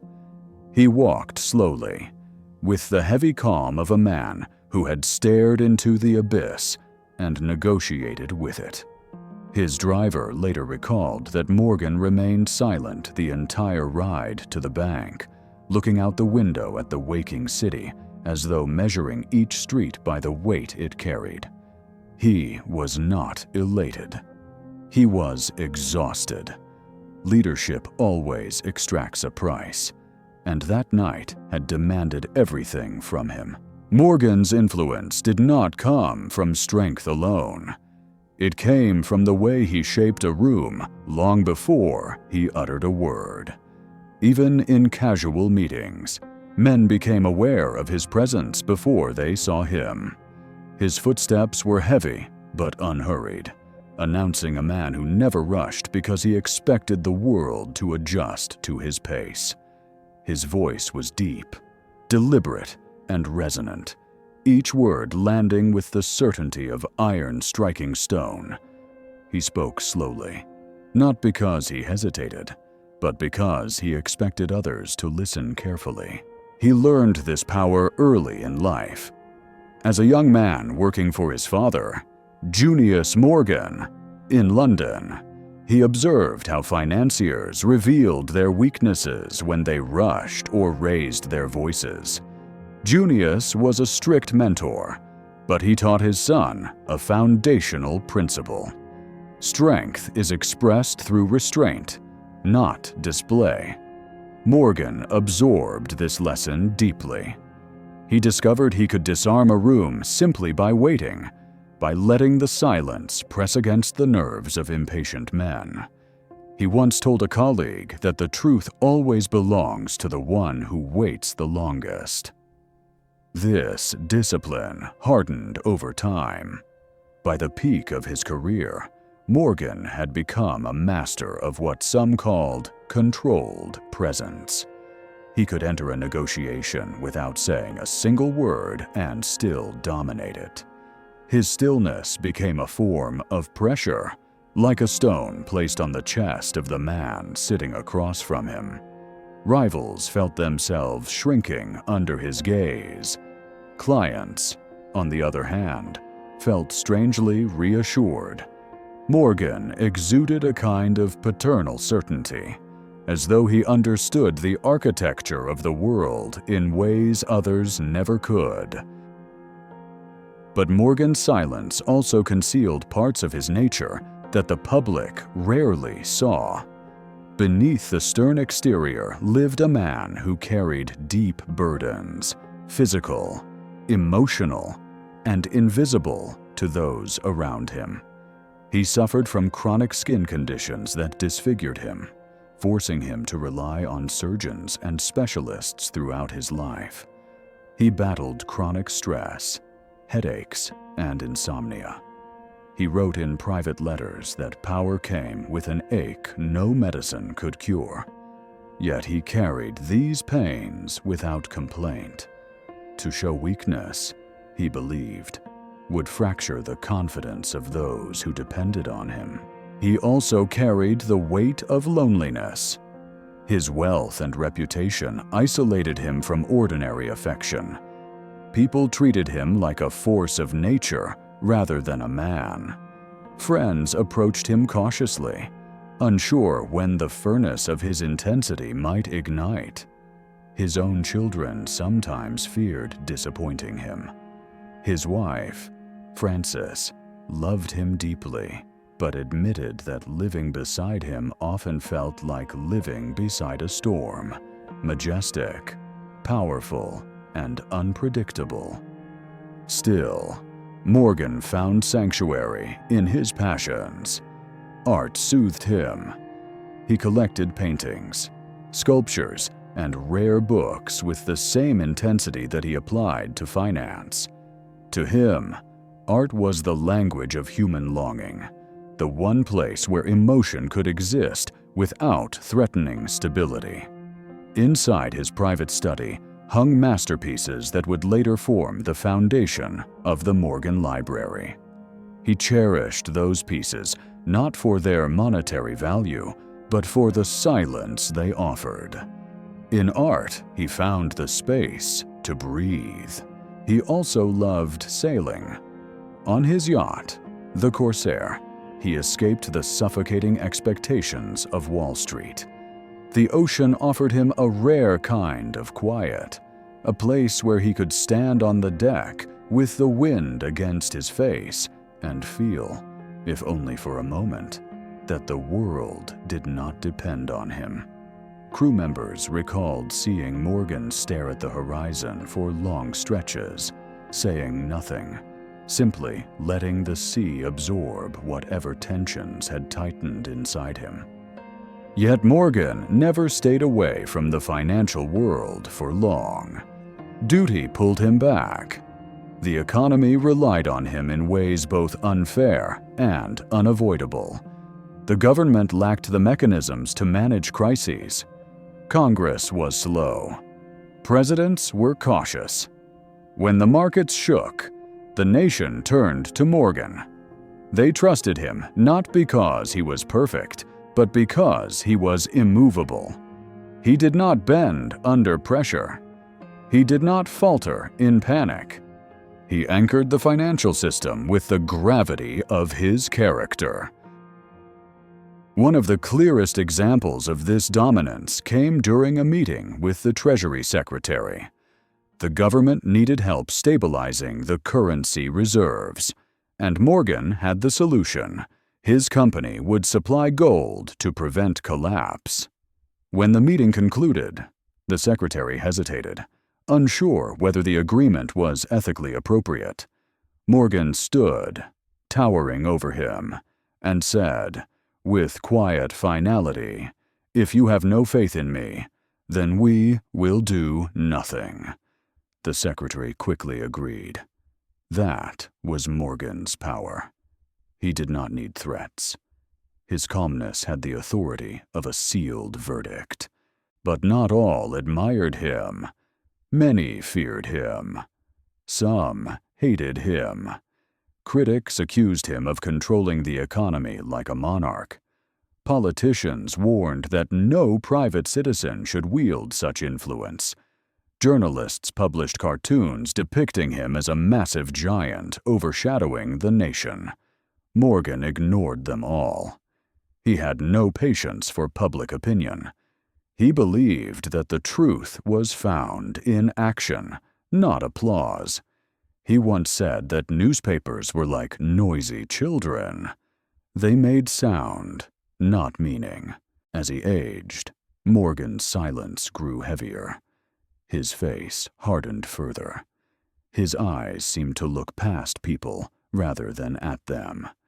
He spoke less in meetings, letting his advisors argue among themselves before concluding discussions with a single, decisive sentence. Some found him intimidating. Others found him wise. But everyone felt the gravity of his presence. His final years were marked by the same paradox that shaped his entire life. He was a man who commanded great noise in the world, markets, railroads, industries, but sought quiet in his soul. The lamp in his library burned until his last days, illuminating ledgers, letters, and books he continued to study with unwavering focus. And when he passed away in 1913, the nation felt as if a massive pillar had been removed from its foundation. Banks trembled. Markets hesitated. Even his critics admitted that the world had lost a rare kind of leader. Morgan's life teaches a truth opposite of Carnegie's, and yet different from Rockefeller's. Rockefeller ruled industries through silence that concealed strategy. Carnegie built and broke his empire through noise born of emotion. Morgan commanded events through silence forged by pressure. He did not flee chaos. He stepped into it with the certainty of a man who believed that clarity could be carved from darkness if one held the lamp steady enough. Morgan's final confrontation with chaos did not happen in a library, nor in a boardroom, nor in the corridors of Washington. It unfolded quietly, almost invisibly, in the shifting structure of American law and public sentiment. The very system he had held together with his bare hands began evolving in ways that no longer required men like him. And in that transformation, Morgan found himself facing a truth more formidable than any financial panic. The world was outgrowing him. The first blow came from President Theodore Roosevelt, who viewed Morgan not as a stabilizing force, but as a symbol of excessive private power. Roosevelt admired Morgan's competence, yet feared the implications of his influence. Their early meetings were tense dances between two titans. Roosevelt stood for the will of the people. Morgan stood for the will of order. In one famous encounter, Roosevelt confronted Morgan about the Northern securities monopoly. Morgan, unshaken, replied in his calm, resonant voice, "If we have done wrong, send your man to my man, and they can fix it." Roosevelt's eyes hardened. "That is not how the law works," he said. "The law applies to all men." It was the first time J.P. Morgan realized that his era was shifting. When the Supreme Court ruled against Northern securities, Morgan accepted the decision with the same stoic composure he had carried his entire life. But privately, he felt the ground beneath him change. For decades he had been the man kings and presidents called when the nation trembled. Now, the nation was building institutions designed to replace the need for one man's command.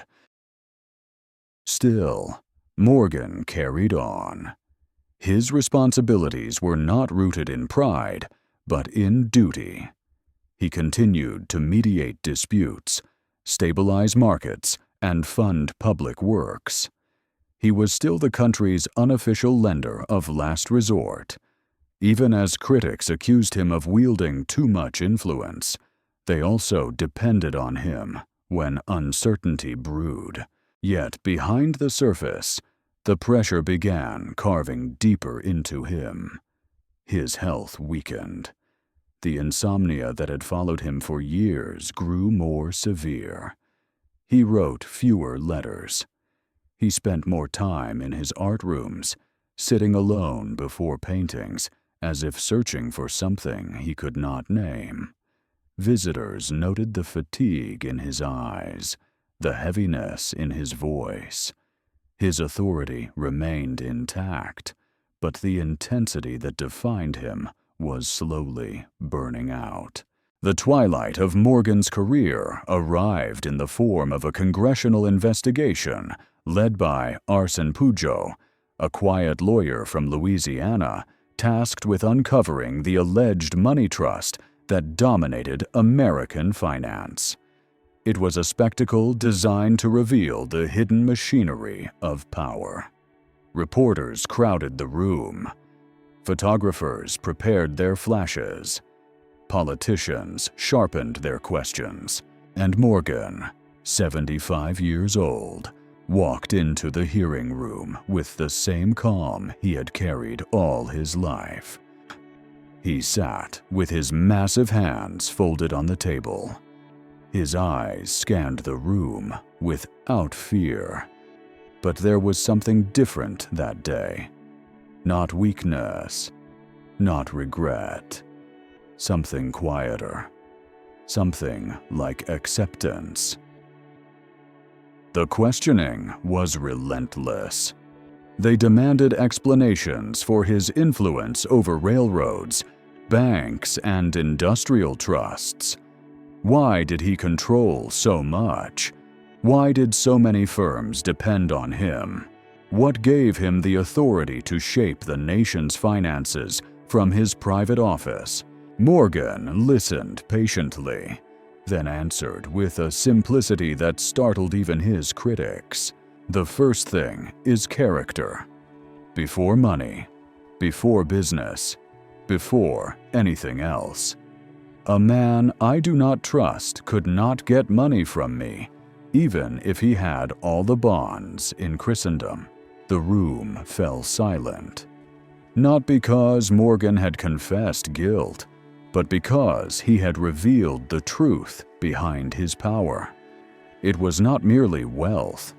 It was the force of his presence, the steadiness of his mind, the gravity of a man whose word had carried more weight than entire institutions. Yet beneath that declaration lingered a quiet vulnerability.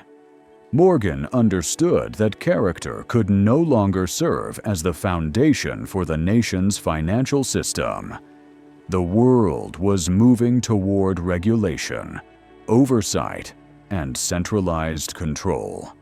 The Federal Reserve would soon be established. The era of one man holding the lamp was ending.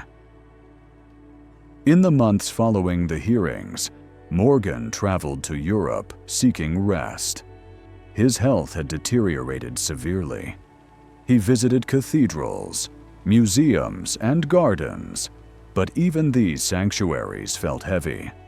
The burden of a lifetime spent absorbing the world's uncertainty had worn him down.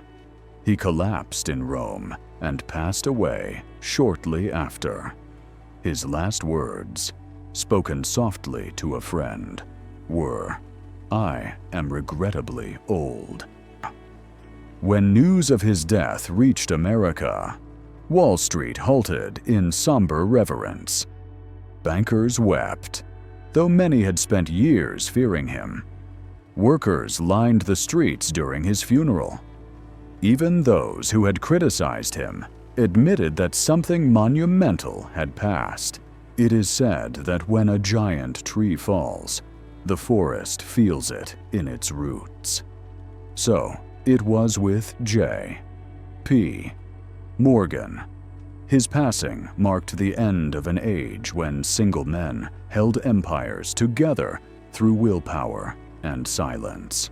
Morgan lived his life like the steady flame of the lamp in his library, burning not with flamboyance, but with an unwavering resolve that illuminated everything around him. He was not a gentle man, nor an easy one. But he carried his burdens with a dignity that history rarely remembers in its loudest figures. His story teaches a simple truth.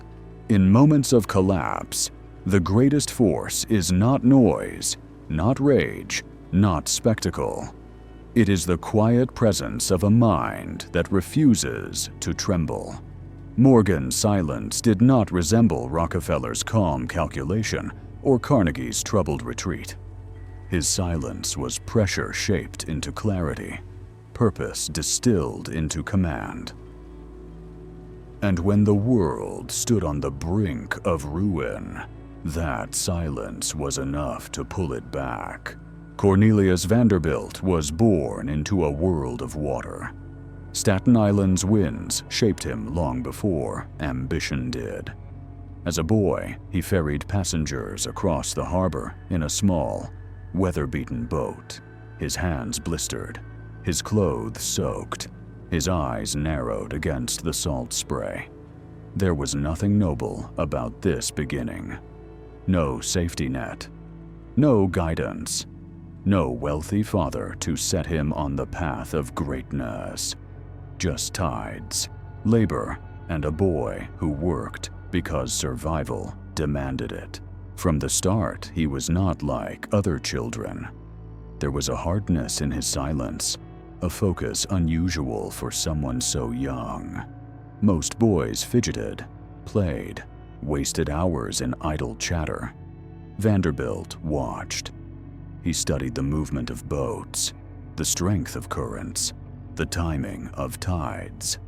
He learned how wind pushed a vessel, how human impatience cost time and money, how judgment sharpened when a man stopped speaking long enough to observe. Those early crossings were his education, and patience was the first language he mastered. By his teens, he had become a phenomenon among the ferrymen. He worked longer hours than anyone else. He saved every coin. He fixed his own boats. And he developed a reputation for waiting out storms that other captains feared. A deep fog might settle over the harbor. A gale might rattle the docks. Yet Vanderbilt held his course with calm certainty. If the tide was against him, he waited rather than fight it. If winds stalled, he conserved strength rather than push blindly forward. Weathered sailors half his age admitted grudging respect. They called him the young captain who knew when to be still. But patience did not mean passivity. It meant precision. It meant understanding the exact moment when a movement had maximum power. Vanderbilt learned early that the man who moves too soon wastes strength, and the man who moves too late wastes opportunity. This balance between stillness and timing became the compass of his life. His empire began with that balance. During his early 20s, he joined the steamboat industry, not with fanfare, but with quiet confidence. He understood the water better than most men who had spent decades at sea. He negotiated calmly, saved ruthlessly, and reinvested every profit with near-religious discipline. New York's elite dismissed him as a rough boatman with little education, unaware that he possessed something far more dangerous than refinement. He possessed the patience to wait for the moment others could not see. That moment arrived with the Steamboat Wars. The Hudson River became a battleground for competing companies. Fares were slashed to absurdly low prices. Captains sabotaged one another. Investors panicked. The waters churned with desperation. But Vanderbilt refused to be dragged into the frenzy. While other owners burned cash in noisy fights for dominance, he withdrew quietly and studied the chaos. Then, with a clarity born of disciplined waiting, he entered the race with a single goal: to break the monopoly with timing instead of force. He lowered his fares just enough to wound his rivals without bleeding himself dry. He improved schedules, tightened operations, and avoided unnecessary collisions, literal and metaphorical. When competitors attempted to drown him in lawsuits, he responded with silence. He did not argue. He did not rant in courtrooms. He simply kept building, refining, optimizing. His ships improved while theirs decayed. While they panicked, he planned. While they fought, he calculated. His patience strangled their aggression. Eventually, they offered him money, large sums, to stop competing. He accepted. Then he reinvested everything. People remembered the negotiations because Vanderbilt said almost nothing. He signed the contracts, pocketed the payments, and walked away with the calmness of a man who had simply waited for others to exhaust themselves. That was the moment Wall Street began whispering his name. He expanded into new routes, new ships, new territories. Yet even as his empire grew, he resisted the urge to reveal himself. He remained a quiet figure, direct, blunt, focused. He despised pretense. In a world where men showed off wealth with watches and silk and chatter, Vanderbilt wore plain clothes and kept his private thoughts locked behind a stare that unsettled even experienced businessmen.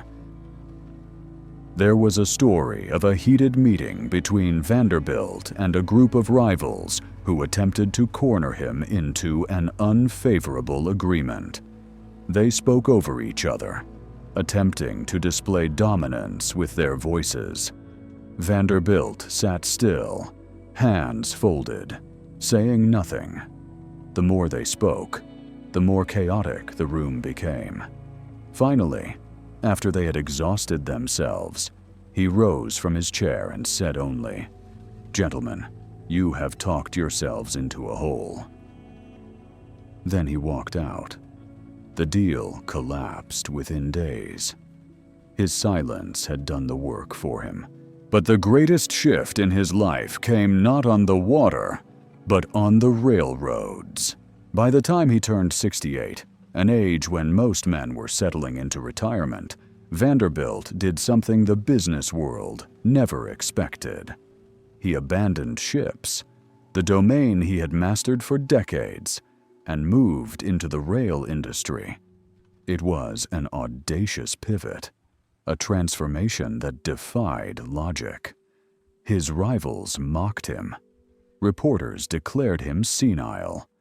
Wall Street dismissed his decision as the eccentric impulse of an aging tycoon. But they did not understand the truth. Vanderbilt had been watching the railways quietly for years. He understood that ships were a chapter closing, and railroads were the new arteries of the nation. The men who dominated the rails were reckless, divided, and fragmented. They lacked discipline. They lacked patience. They lacked the calm strategic mind he had spent a lifetime sharpening. To Vanderbilt, the railroads were exactly like the steamboat wars, chaotic, noisy, full of men too eager to expand and too careless to endure. He did not enter the industry with noise. He entered silently, buying small stakes, attending quiet meetings, gathering information the way a man listens to currents beneath the surface. Then, when the moment was right, he struck, not loudly, but decisively. He took control of the New York and Harlem Railroad. It was a failing line, a messy operation, a losing enterprise. Yet Vanderbilt saw what the others could not. The Harlem Line was not the prize. It was the key. It provided entrance into the rail system. It gave him leverage over routes, schedules, traffic, and geography. With the Harlem Line under his command, he could begin a slow, methodical takeover of the railroads that formed the backbone of New York's commerce. Newspapers ridiculed his purchase. They stopped laughing when shares began to rise. Then he acquired the Hudson River Railroad, then the New York Central, then lines stretching across the Northeast, becoming the architect of a unified rail network. The man born in a poor boatman's cottage became the conductor of a vast land empire, not through flashy maneuvers or public theatrics, through timing, through patience, through an unshakable belief that the world rewarded men who could wait while others panicked. As he grew older, Vanderbilt became almost mythic. His face hardened into the expression of a man who no longer needed to convince anyone of anything. He spoke less. He listened more. His silence commanded respect. He once told his son William that a man should never speak when strategy can speak for him. It was advice William took deeply to heart, eventually surpassing even his father in disciplined accumulation. Before Vanderbilt died, he left a final lesson carved into the structure of his empire. He arranged his holdings with meticulous care, ensuring continuity long after he was gone. No chaos, no family feuds, no fortune shattered by impulse. His final act was not noise, it was order. He died at 82, leaving behind a legacy shaped not by brilliance or luck, but by patience, a lifelong devotion to timing, observation, and self-mastery. Vanderbilt teaches us that empires built on noise may rise quickly, but only those built on patience survive the turning of eras. The man who waits with clarity sees opportunities invisible to the restless. And in the financial world, seeing is everything. Vanderbilt's rise in the railroad world did not happen in grand leaps. It unfolded through quiet increments, each one timed with almost supernatural precision. When he acquired a line, he did not celebrate. He walked the tracks himself, sometimes for miles, studying the condition of the rails, the alignment of switches, the behavior of managers, the rhythm of operations. Workers were stunned to see the Commodore stepping over ties like a foreman, running his palm along the steel, inspecting bolts with the eye of a man who understood that the smallest detail could reveal the health of the entire system. He rarely spoke during these inspections. He observed. He listened. He noticed which foremen barked orders to hide their incompetence, and which remained calm because they understood their craft. He asked questions softly, but when he did, managers felt the weight of centuries in his tone. Vanderbilt had no patience for excuses. He disliked men who blamed circumstances. He believed every failure had a cause that could be uncovered through close, silent study. Many young managers later said that the most terrifying moment of their career was not being yelled at by Vanderbilt, but being watched by him.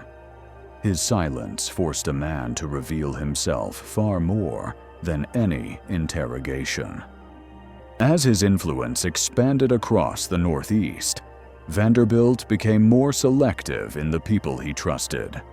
He surrounded himself with individuals who understood the value of patience. Men who rushed were removed. Men who bluffed were exposed. Men who listened and carried themselves with discipline rose quickly within his ranks. The Commodore taught them without lectures.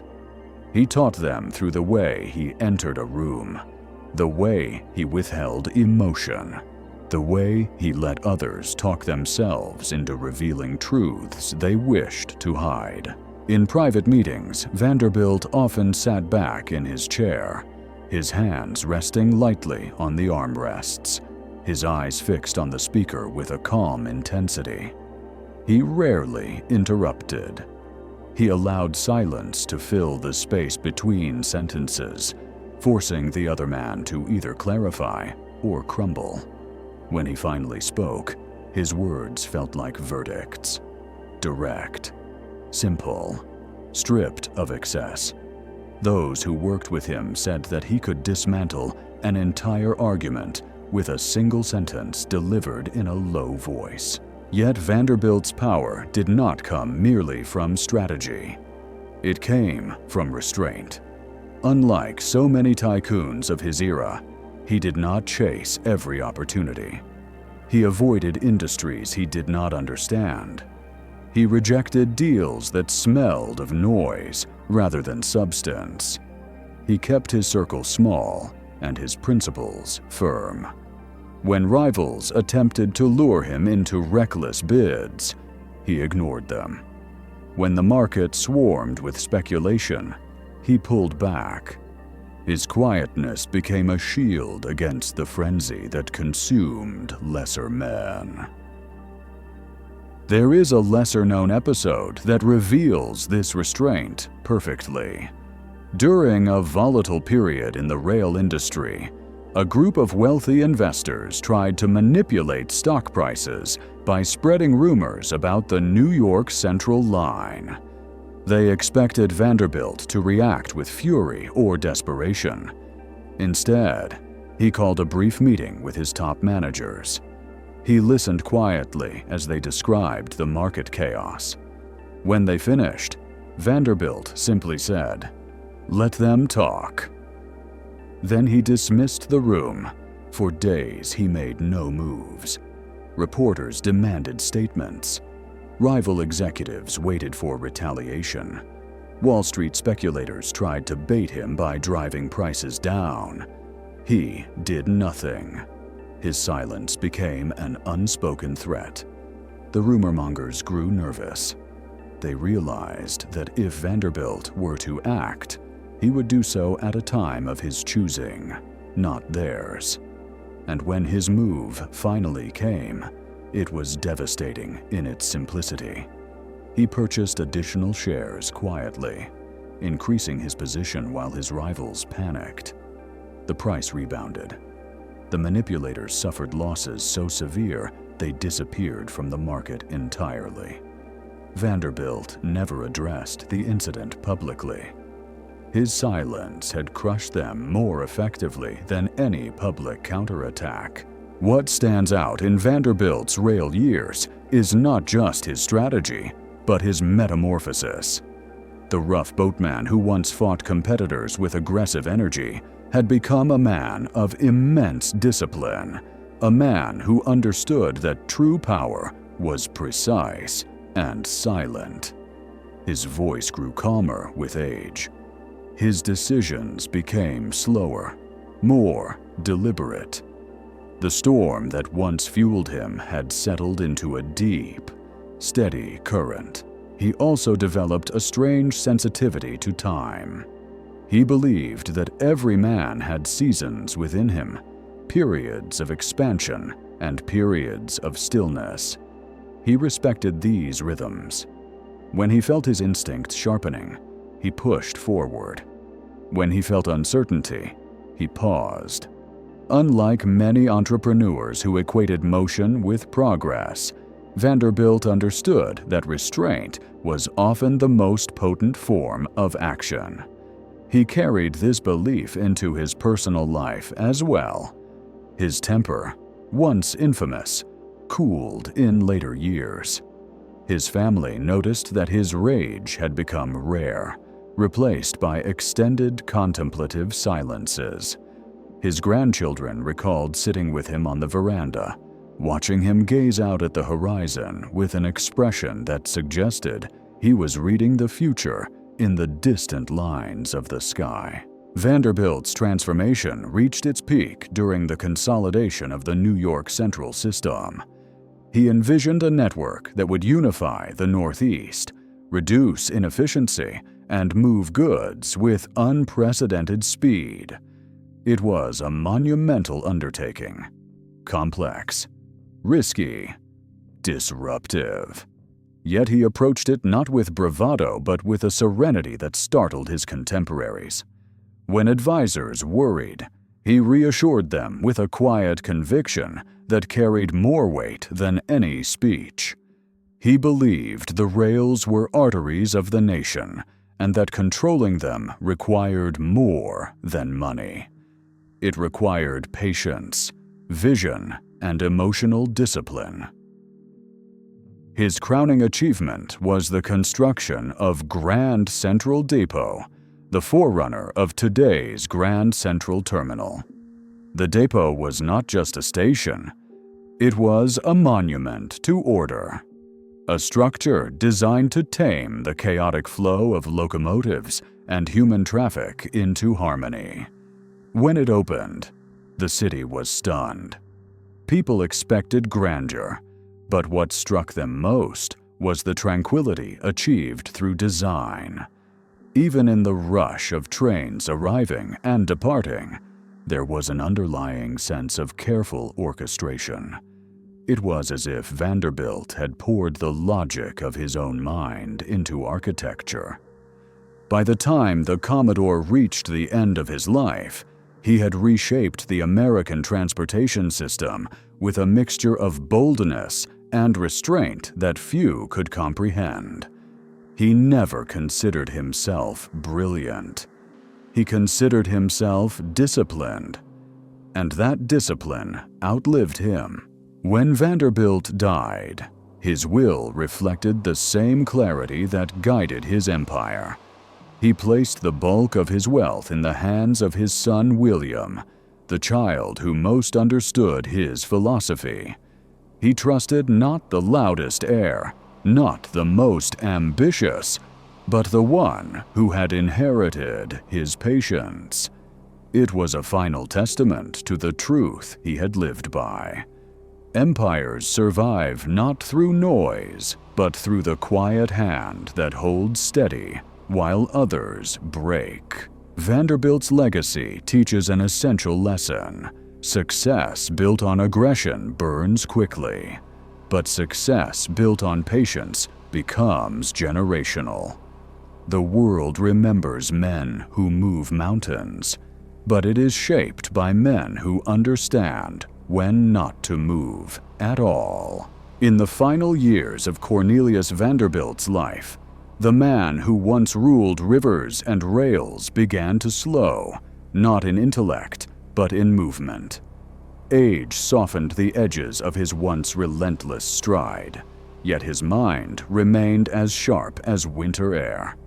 Advisors expected him to lose interest in business as the decades wore on, but Vanderbilt surprised them. He did not cling to power the way aging tycoons often did. He let go gradually, deliberately, like a man placing stones carefully along a shore to prevent erosion. He spent more time at his home on Washington Place, where the rooms were quiet and filled with the faint scent of old wood and pipe smoke. Visitors noted that Vanderbilt had developed a habit of sitting motionless for long stretches, his eyes fixed on the patterns of sunlight moving across the carpet. These were not moments of idleness. They were moments of inventory. He was not looking back on his empire with pride. He was studying time itself, trying to understand the rhythm that had guided him since childhood. The rhythm of patience, the rhythm of knowing when to act and when to wait. One afternoon, a reporter asked Vanderbilt how he had become the richest man in America. The Commodore leaned back in his chair, the weight of age settling into his shoulders. He paused for so long that the young man wondered if he had heard the question at all. Finally, Vanderbilt answered in his gravelly voice, "I never cared to do anything small." Then he added something quieter, something more revealing. "But I always waited until I knew the moment was right." Those close to him understood the deeper meaning. Vanderbilt built nothing recklessly. He never expanded simply because he could. He expanded because conditions aligned, because markets opened, because rivals exposed their weaknesses, because his instinct, which had been trained through decades of silent observation, told him that the window had appeared. His genius was not speed. It was timing. Though he had grown wealthier than any man of his age, Vanderbilt retained a simple way of living. He drank little. He avoided unnecessary social gatherings. He found no pleasure in flamboyance. Where other millionaires flaunted diamond canes and gold pocket watches, Vanderbilt preferred a modest coat and straightforward manners. He enjoyed plain food, simple beds, quiet evenings. He often said that a man should never burden his mind with decorative foolishness. These habits frustrated the rising Gilded Age aristocracy, who misunderstood his simplicity as lack of refinement. In truth, it was the essence of his strength. His life had been shaped by clarity, and clarity left no room for noise. Yet even as his mind remained precise, Vanderbilt became increasingly introspective. He spoke less, even with those closest to him.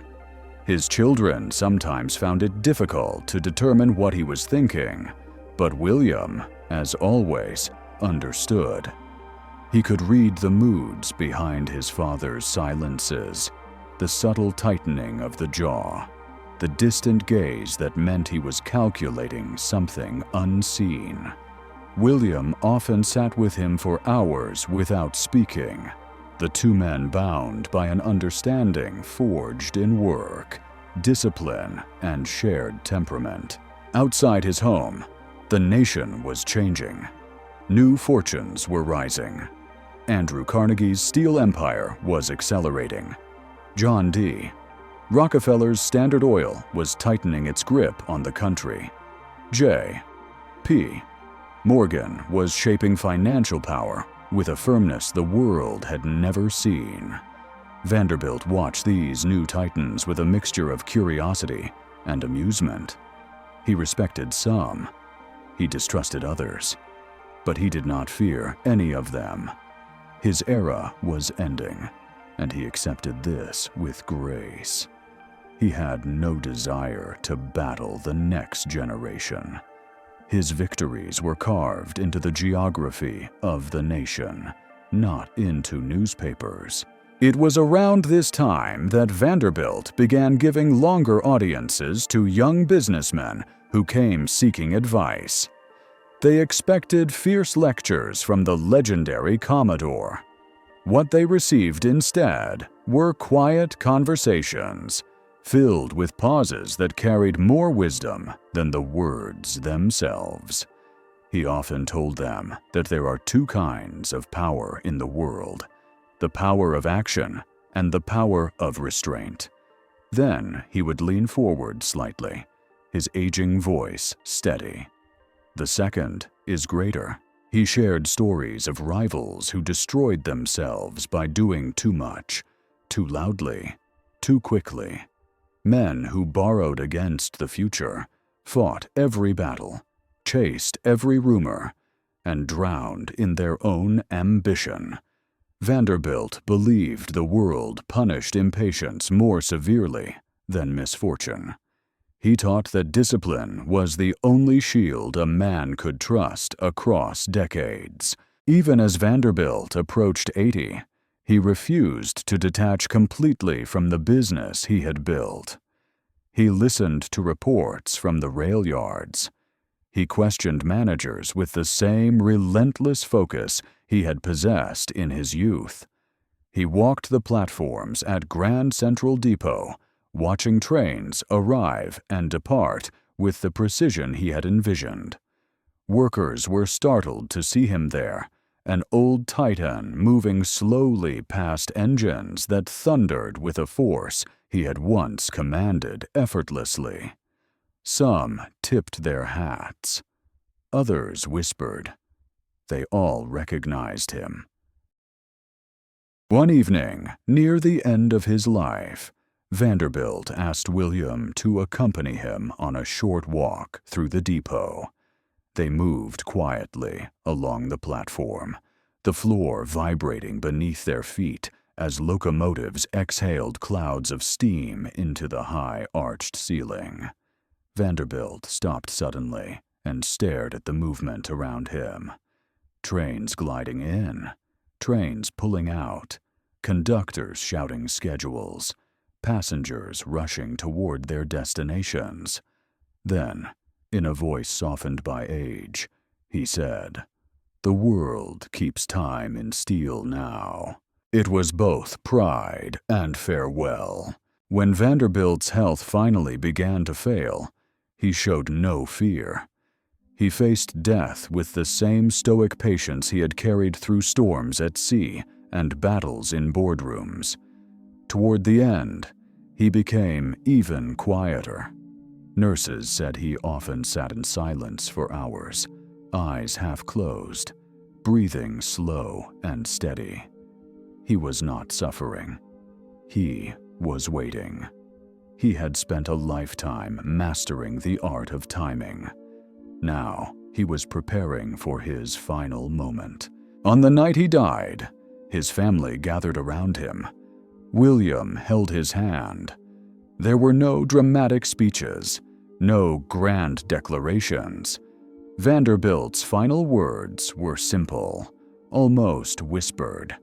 "Keep the business together." Then his breathing slowed, and the patience that had shaped a nation carried him gently into stillness. The Commodore left behind an empire of rails, ships, wealth, and influence. But his true legacy was the philosophy that powered it all: patience, observation, timing, and the disciplined silence that reveals opportunities to those who know how to wait. Nathan Mayer Rothschild did not plan to change the fate of Europe. He simply understood something that most men of his era never learned to value. Silence moves faster than horses, faster than diplomacy, faster than rumor. It travels through the world not with noise, but with precision. And in the early 19th century, when armies clashed and empires trembled, that precision became a power no king could rival. To understand the Rothschild influence, one must return to a fog-soaked London morning during the final days of the Napoleonic Wars. The city was tense, trembling like a drawn bow. Merchants paced their shops. Bankers whispered behind closed doors. Everyone waited for news of Waterloo, a single victory or defeat that would decide the fate of Europe. But communication moved at the speed of couriers, ships, and chance. For most of London, truth was a distant horizon. For Nathan Rothschild, it was already at his fingertips. In those days, the Rothschild family maintained a private courier network so efficient it could outrun governments. Riders, agents, and informants traveled across Europe like shadows, carrying letters coded so intricately that even trusted couriers never knew what they held. Nathan had spent years refining this network, insisting on secrecy, speed, and silence. He believed information was the most valuable currency in the world, and that its worth multiplied when others remained ignorant. On the morning when London still waited breathlessly for word from Waterloo, Nathan was already standing among the crowd at the exchange. He blended in with the anxious merchants, his expression unreadable. But beneath that calm exterior, he held a secret that would change markets and history. His courier had arrived the night before, hours ahead of Britain's own messengers. The wars that had consumed the continent were over. Wellington had won. The world did not yet know, but Nathan did. He did not shout it. He did not whisper it. He did not move with excitement or boastful triumph. He stood perfectly still, observing the room the way a hunter observes the forest. Traders watched him the way sailors watch the horizon. They knew that Nathan's gestures, his stillness, even his apparent indifference, could shift markets.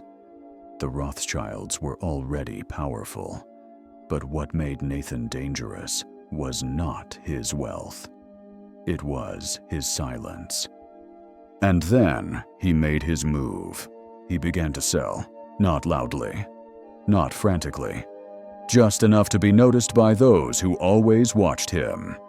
A whisper spread across the exchange. Rothschild is selling. Something must be wrong. Panic seeped into the room like poison. If he sold, others sold faster. Prices collapsed. The air thickened with fear. This was the first half of the signal. As prices fell and chaos rippled through the exchange, Nathan waited. He did not flinch. He did not show triumph. He simply stood in the storm he had created, watching numbers plunge until they reached the point he had calculated the night before.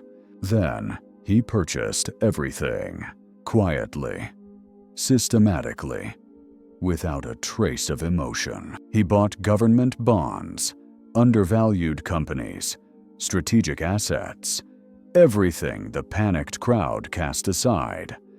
And when the government finally received official news of Wellington's victory, markets soared. Rothschild's positions multiplied in value. The fortune he built that day was not merely wealth. It was influence. It was leverage. It was the foundation of a legacy that would stretch across nations. Whether the legendary version of this story was exaggerated over time matters less than the truth within it. Nathan Rothschild understood that power belongs not to the man who shouts when he knows something, but to the man who remains silent until the world reveals its hand. He understood that information is only as valuable as the silence that accompanies it. But the Rothschild signal was not simply about Waterloo. It was a philosophy of operating in shadows. Nathan lived with an intensity that bordered on obsession. His office was a temple of quiet. Clerks worked under strict rules. Letters were handled with ritualistic precision. He discouraged unnecessary conversation. Visitors often left feeling as though the silence inside the Rothschild offices had stripped their thoughts bare. Nathan believed that noise diluted judgment. He sought clarity the way scientists sought truth, patiently, methodically, and without vanity. Even his family noticed how seriously he guarded his calm. His brothers in Frankfurt, Vienna, Naples, and Paris communicated with him constantly, sending coded messages through the courier network. Yet their letters were clinical, precise, and devoid of emotion. Nathan insisted on it. Emotion clouded information. Sentiment corrupted strategy.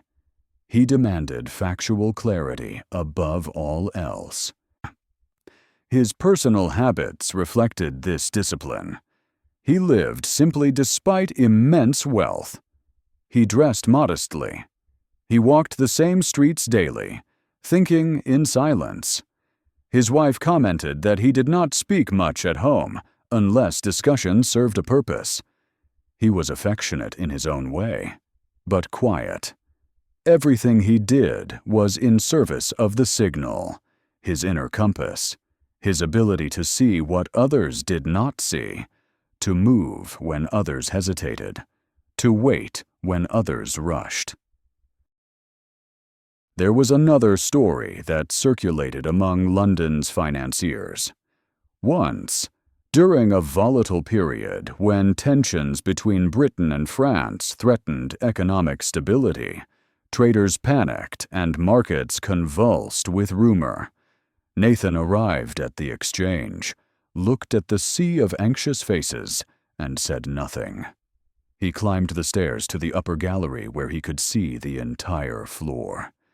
He stood there for almost an hour, arms crossed, watching the rise and fall of voices, the frantic gestures, the desperate bids.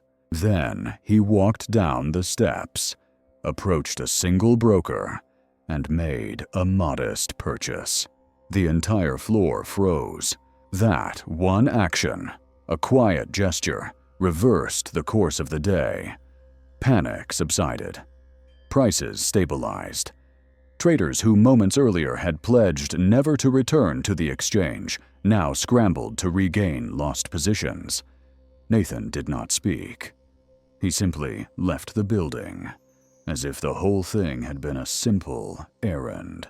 People would later say that the entire fate of the market had shifted because of the angle of Nathan Rothschild's elbow as he leaned on the railing. But the truth was simpler and deeper. Rothschild mastered the signal because he mastered himself. His calm was not natural. It was cultivated. It was the result of years spent managing fear, controlling emotion, designing systems that prevented impulsive decisions.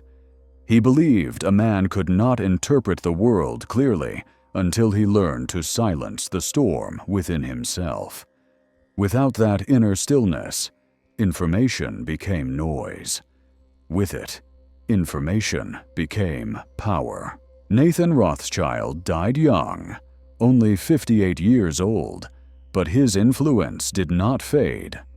His brothers maintained the network. His sons inherited his discipline. The Rothschild name continued to echo across Europe for generations, not because of wealth alone, but because of the philosophy he embodied. The power of silence, the precision of information, the patience to act at the right moment. What the world remembers as a family empire was, in truth, a system built on quiet mastery. And Nathan Mayer Rothschild, standing in the shadows of London's exchange, waiting for the moment others could not see, was its beating heart. Nathan Rothschild's rise was not the result of a single brilliant moment like Waterloo. It was the accumulation of 1,000 quiet calculations, each one made in the shadows of an increasingly volatile Europe. To the outside world, he appeared simply fortunate, a man with uncanny timing. But those who worked near him understood the truth. Nathan did not predict events. He prepared for them. He did not chase information. He built channels through which information flowed to him faster than to anyone else. And above all, he did not respond with noise. He responded with silence, the kind that sharpened perception until it became something close to foresight. London in the early 19th century was a city of whispers. Merchants traded gossip as eagerly as goods. Politicians moved through salons where rumors were currency. Traders on the exchange lived and died by the slightest hint of war or peace. The speed of information determined fortune, but speed without accuracy was fatal. Panic destroyed more men than poverty. Nathan watched these patterns with the patience of a mathematician. He understood that the man who reacts first loses, and the man who waits for clarity gains everything. This philosophy guided him through every crisis of the era. When revolutions erupted in continental Europe, markets convulsed. Investors rushed to liquidate their assets, terrified by headlines, and speculation. Nathan did not join the stampede. He sat in his office on St. Raoul Swithin's Lane, sifting through coded messages from Frankfurt, Vienna, and Paris. He read letters slowly, line by line, sometimes twice, occasionally 3 times. He looked for patterns beneath the surface. He asked himself questions no one else bothered to ask. Who benefits from this rumor? What evidence supports it? What timing makes sense? And most importantly, what is not being said? It was this last question that separated him from the rest of the financial world. Nathan believed the truth often revealed itself in omission. A missing word, an empty sentence, an unexplained silence in a dispatch. These were clues. Sometimes he could interpret an entire political shift from what a correspondent chose not to mention. His brothers learned to send messages with surgical precision. They removed emotion. They withheld exaggeration. They reported facts like surgeons handling fragile organs. Over time, the Rothschild communication system became the envy of governments. One of the most remarkable examples of this silent clarity occurred during the Spanish bond crisis. Spain, burdened by war debt and internal instability, began issuing bonds to raise capital. Traders across Europe speculated wildly. Many believed Spain would default. Prices fell. Confidence collapsed. But Nathan remained calm. He had an agent in Madrid who spoke sparingly, but wrote with a clarity Nathan trusted. In one brief line, the agent noted a subtle shift in the Spanish treasury's behavior, a change so small no one else noticed. Nathan sensed an opportunity hidden behind the faint signal. He began buying Spanish bonds when others refused to touch them. Critics called him reckless. Rivals accused him of gambling. Yet Nathan said nothing. He held the bonds quietly, ignoring the taunts. Weeks later, Spain announced reforms that stabilized their finances. Bond prices soared. The men who mocked him tried to follow the surge, but by then, Nathan had already secured the position that would bring him immense profit. This quiet victory spread his reputation even further. People claimed he could see the future. Some insisted he had spies everywhere. Others believed he manipulated events himself. The truth was simpler. Nathan listened to reality before the world shouted over it. He filtered noise from signal. He invested in patterns others could not hear because they never stopped talking long enough to notice. Even his rivals respected the discipline behind his silence. One banker famously remarked that Rothschild would sit through a meeting without speaking a word, and by the end of it, every important man at the table had revealed exactly what he needed to know. It was not intimidation. It was gravity. Men leaned toward his silence the way objects lean toward mass. Nathan's daily routine reflected this quiet mastery. He arrived at his office early, long before the exchange opened. Clerks often found him already seated at his desk, reviewing correspondence with a cup of black coffee beside him. He disliked interruption. He answered no letters during his morning reading. He did not speak unless necessary. This morning ritual became sacred. He believed the mind could only interpret the world clearly when it began the day in solitude. At midday, he visited the exchange. He never rushed. He walked with purposeful slowness, observing traders as he approached. His entrance altered the atmosphere instantly. Conversations quieted. Heads turned. Men adjusted their posture. Nathan never asked for attention. Yet he commanded it with the ease of someone whose influence had become structural. He rarely spoke more than a few sentences during these visits. But he watched everything: facial expressions, hesitations, the tone of a question asked too casually. Then he returned to his office and spent the afternoon analyzing what he had seen. His clerks heard only small sounds: paper moving, pens scratching, the faint clicking of his signet ring against the desk. But inside Nathan's mind, maps of Europe shifted, forces aligned, governments rose and fell. He studied human behavior the way astronomers studied stars, searching for underlying laws. The emotional cost of this life was immense, though he rarely showed it. Nathan worked with unbearable pressure. He carried the financial stability of governments, aristocrats, and entire industries on his shoulders.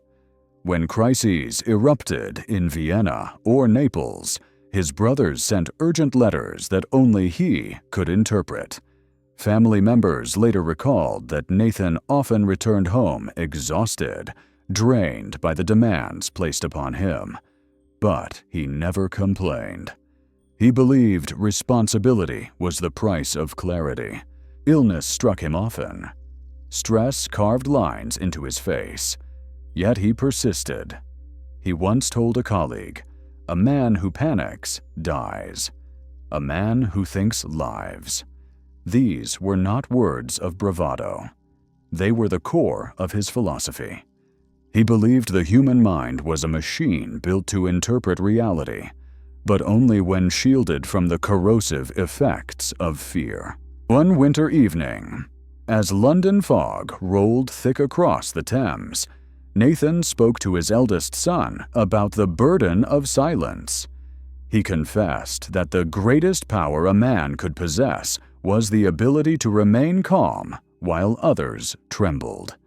His voice, normally firm, grew soft. "Information is nothing," he said, without the mind trained to receive it. His son asked what he meant. Nathan replied, "A signal does not shout. It whispers.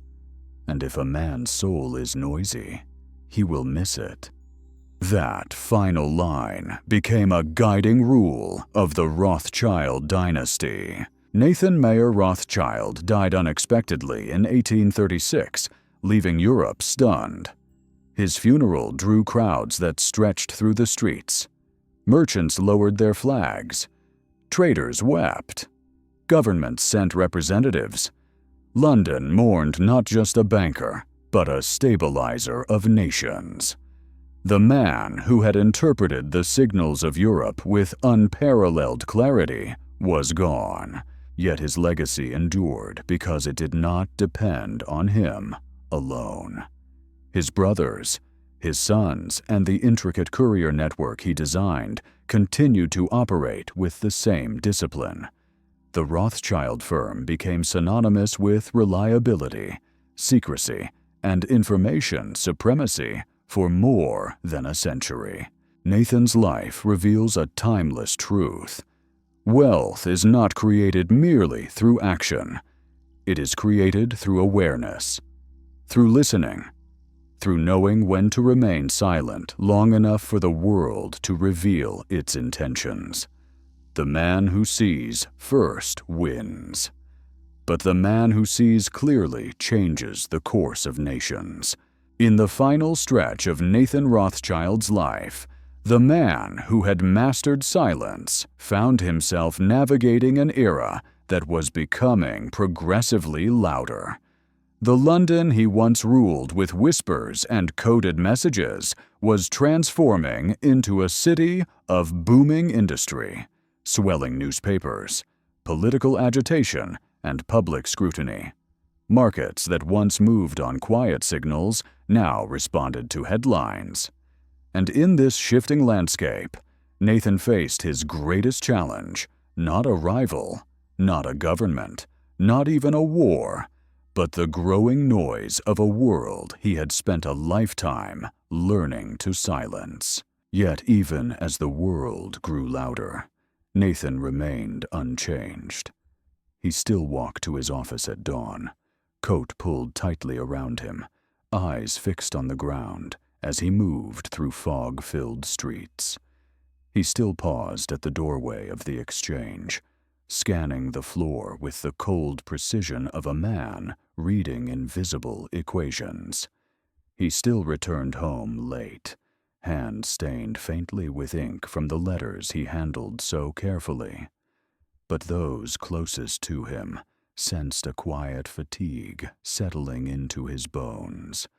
The weight of Europe's crises, the endless decoding of political messages, the strain of being the axis around which markets turned, it had all begun to carve itself into him. The passing years did not soften him, but they deepened the shadows beneath his eyes. His voice grew quieter, as though each sentence carried the residue of 1,000 unspoken thoughts. He continued to give decisive commands to his clerks, yet there were moments when he paused mid-instruction, staring at a letter as if searching for something he could no longer hear.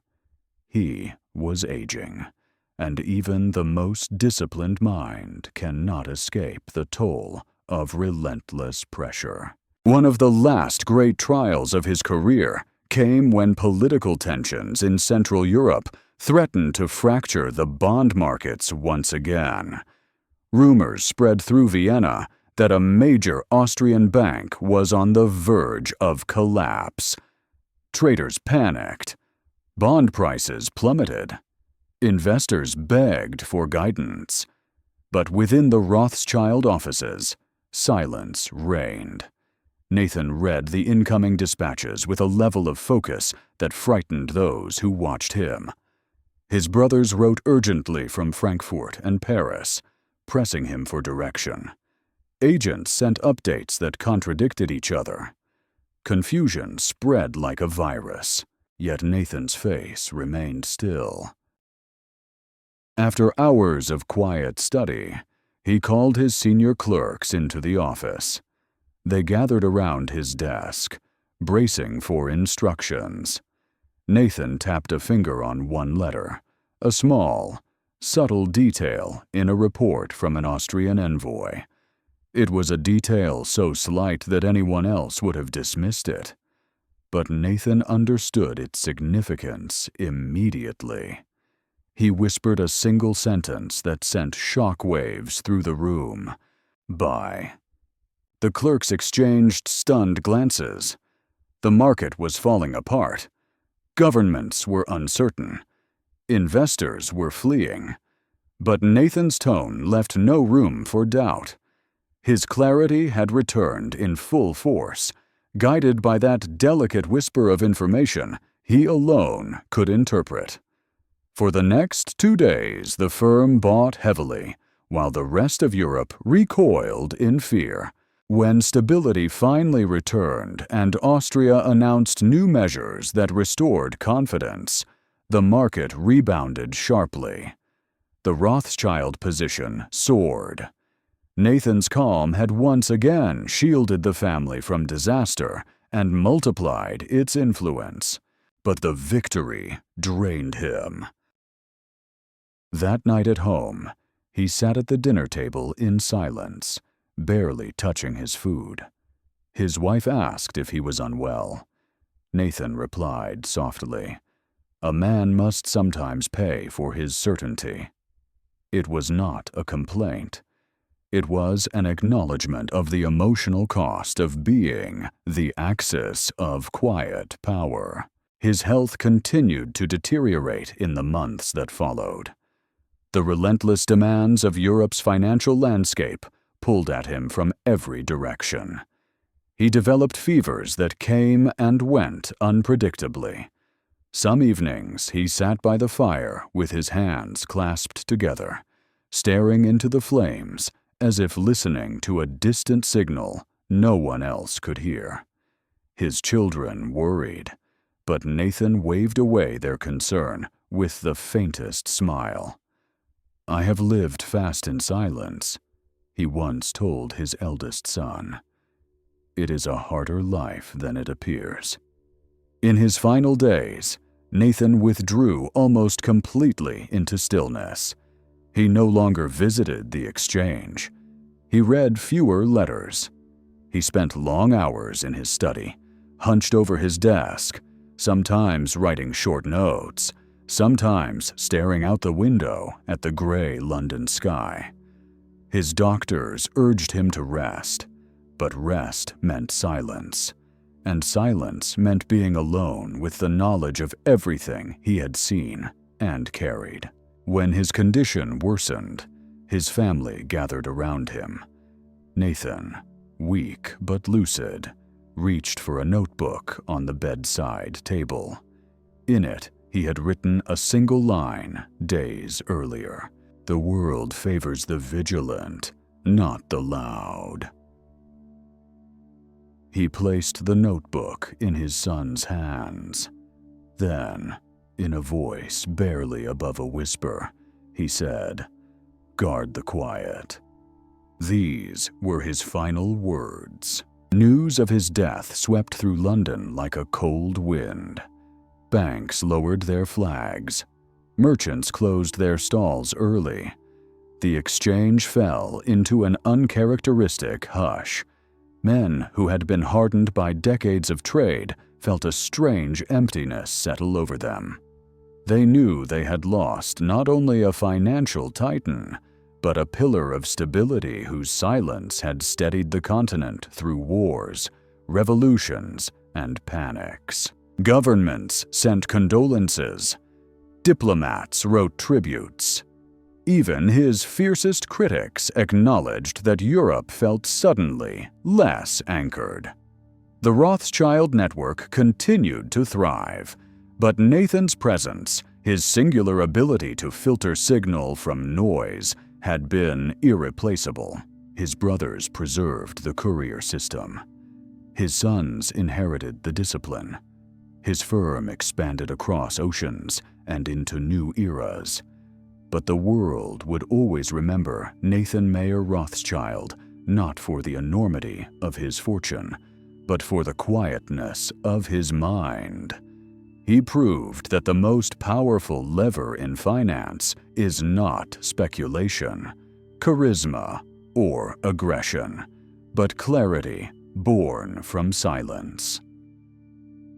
His story leaves behind a lesson etched into the architecture of every future empire. Wealth built on noise is fragile. Wealth built on silence is unshakable. Nikola Tesla did not arrive in New York like most immigrants, wide-eyed, anxious, hopeful.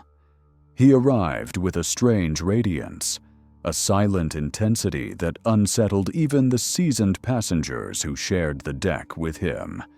His clothes were worn, his pockets nearly empty, but his eyes, sharp, distant, fevered, held a world of their own. He carried a letter of introduction to Thomas Edison and 4 cents. And yet he walked down the gangplank as if he had stepped not into Manhattan, but into destiny. The city swallowed him. New York in the 1880s was a creature of smoke and noise, a frantic body of movement where every street pulsed with ambition. Yet Tesla did not flinch. He moved through the crowds like a man half present, half elsewhere. He heard the clang of steel, the rumble of carriages, the shouts of vendors, but beneath all of it, he heard something no one else could hear.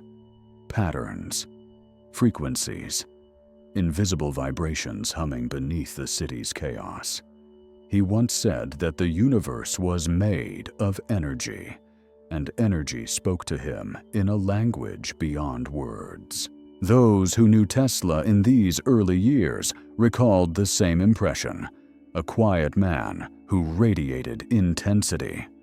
He listened more than he spoke, and when he did speak, his sentences emerged like carefully measured currents, precise, vivid, almost hypnotic. He rarely laughed, rarely indulged in casual conversation. His mind lived in a constant state of electricity, a restless brilliance that made normal life feel impossibly small. His silence was not shyness. It was concentration. Every moment of noise felt like an intrusion on the universe he was building inside his head. Edison's men noticed this immediately when Tesla began working for the Edison Machine Works. They teased him for his accent, his solemnity, his refusal to take breaks. They nicknamed him the Poet Engineer because he worked with an almost mystical focus. When they shouted jokes across the workshop, Tesla barely looked up. When they argued about politics or sports, Tesla remained motionless, pencil tapping lightly against the table as if trying to summon something from the ether. His precision unsettled them. The other engineers worked with sweat and noise. Tesla worked with a stillness so deep it made the room feel colder. He could visualize entire machines in his mind, spinning, whirring, transforming, without drawing a single line. Colleagues watched him stare at empty space for minutes at a time before quietly returning to his notes as if he had just consulted blueprints only he could see. One engineer recalled that Tesla could dismantle a problem without lifting a tool. He solved everything inside himself, the man said. The rest of us needed metal. Tesla needed silence. Yet Tesla's silence did not blend well with Edison's noisy empire. Edison valued effort. Tesla valued clarity. Edison tested ideas through trial and error. Tesla disliked touching a machine until it was perfect in his mind. Edison embraced chaos. Tesla avoided it. Their worlds collided quickly, and the clash between them became one of the great rivalries of modern invention. Tesla left Edison's company quietly, without a public fight. He simply walked away, convinced he could do what Edison could not: harness alternating current, a force Edison dismissed as dangerous, impractical, and foolish. But Tesla knew what he had seen in his mind. He had glimpsed a future shaped not by brute force, but by flowing frequency. He knew AC could change the world, and he pursued it with the zeal of a prophet chasing a vision. These were the years when Tesla descended into a kind of voluntary loneliness. He rented a small laboratory and began working with an obsession that terrified his assistants. He slept little, ate little, spoke less. Often he worked through the night, pacing, muttering equations under his breath, pausing to stare at the machinery as if waiting for it to reveal something hidden. His assistants would arrive at dawn to find Tesla still awake, hair disheveled, eyes glowing with a kind of otherworldly fire. It was said that Tesla's mind burned too brightly for sleep. Outside the lab, Tesla's life became increasingly austere.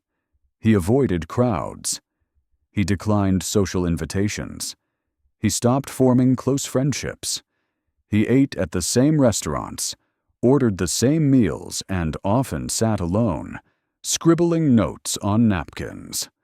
He lived as though noise contaminated his thoughts, as though silence was the last sanctuary he possessed. But this isolation was not a burden to him. It was necessary.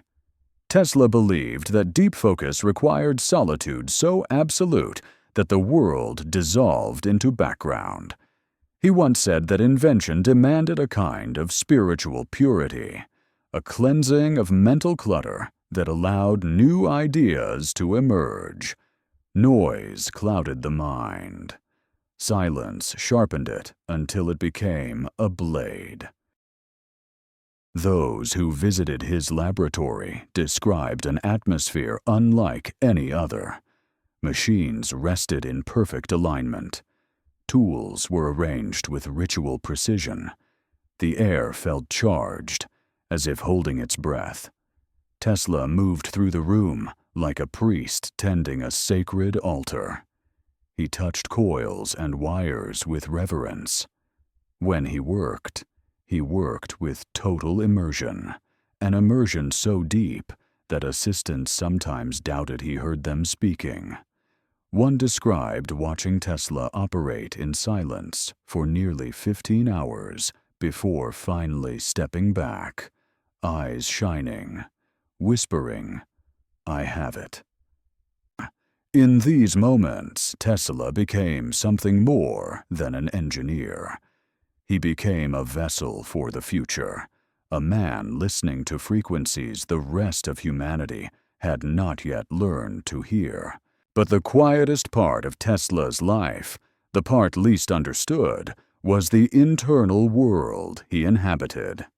Tesla suffered from intense sensory episodes, sudden visions, blinding flashes of light, moments when ideas arrived fully formed as if delivered by some cosmic messenger.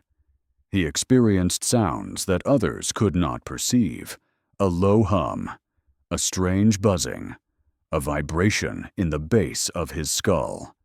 These were not hallucinations in the clinical sense. They were symptoms of a mind tuned too sensitively to the world. For Tesla, meditation was not relaxation. It was survival. He developed rituals of concentration, sitting alone for hours with his hands folded, eyes half closed, breathing slow and deliberate. He visualized currents, frequencies, waveforms. He claimed he could feel the rotation of the earth beneath his feet.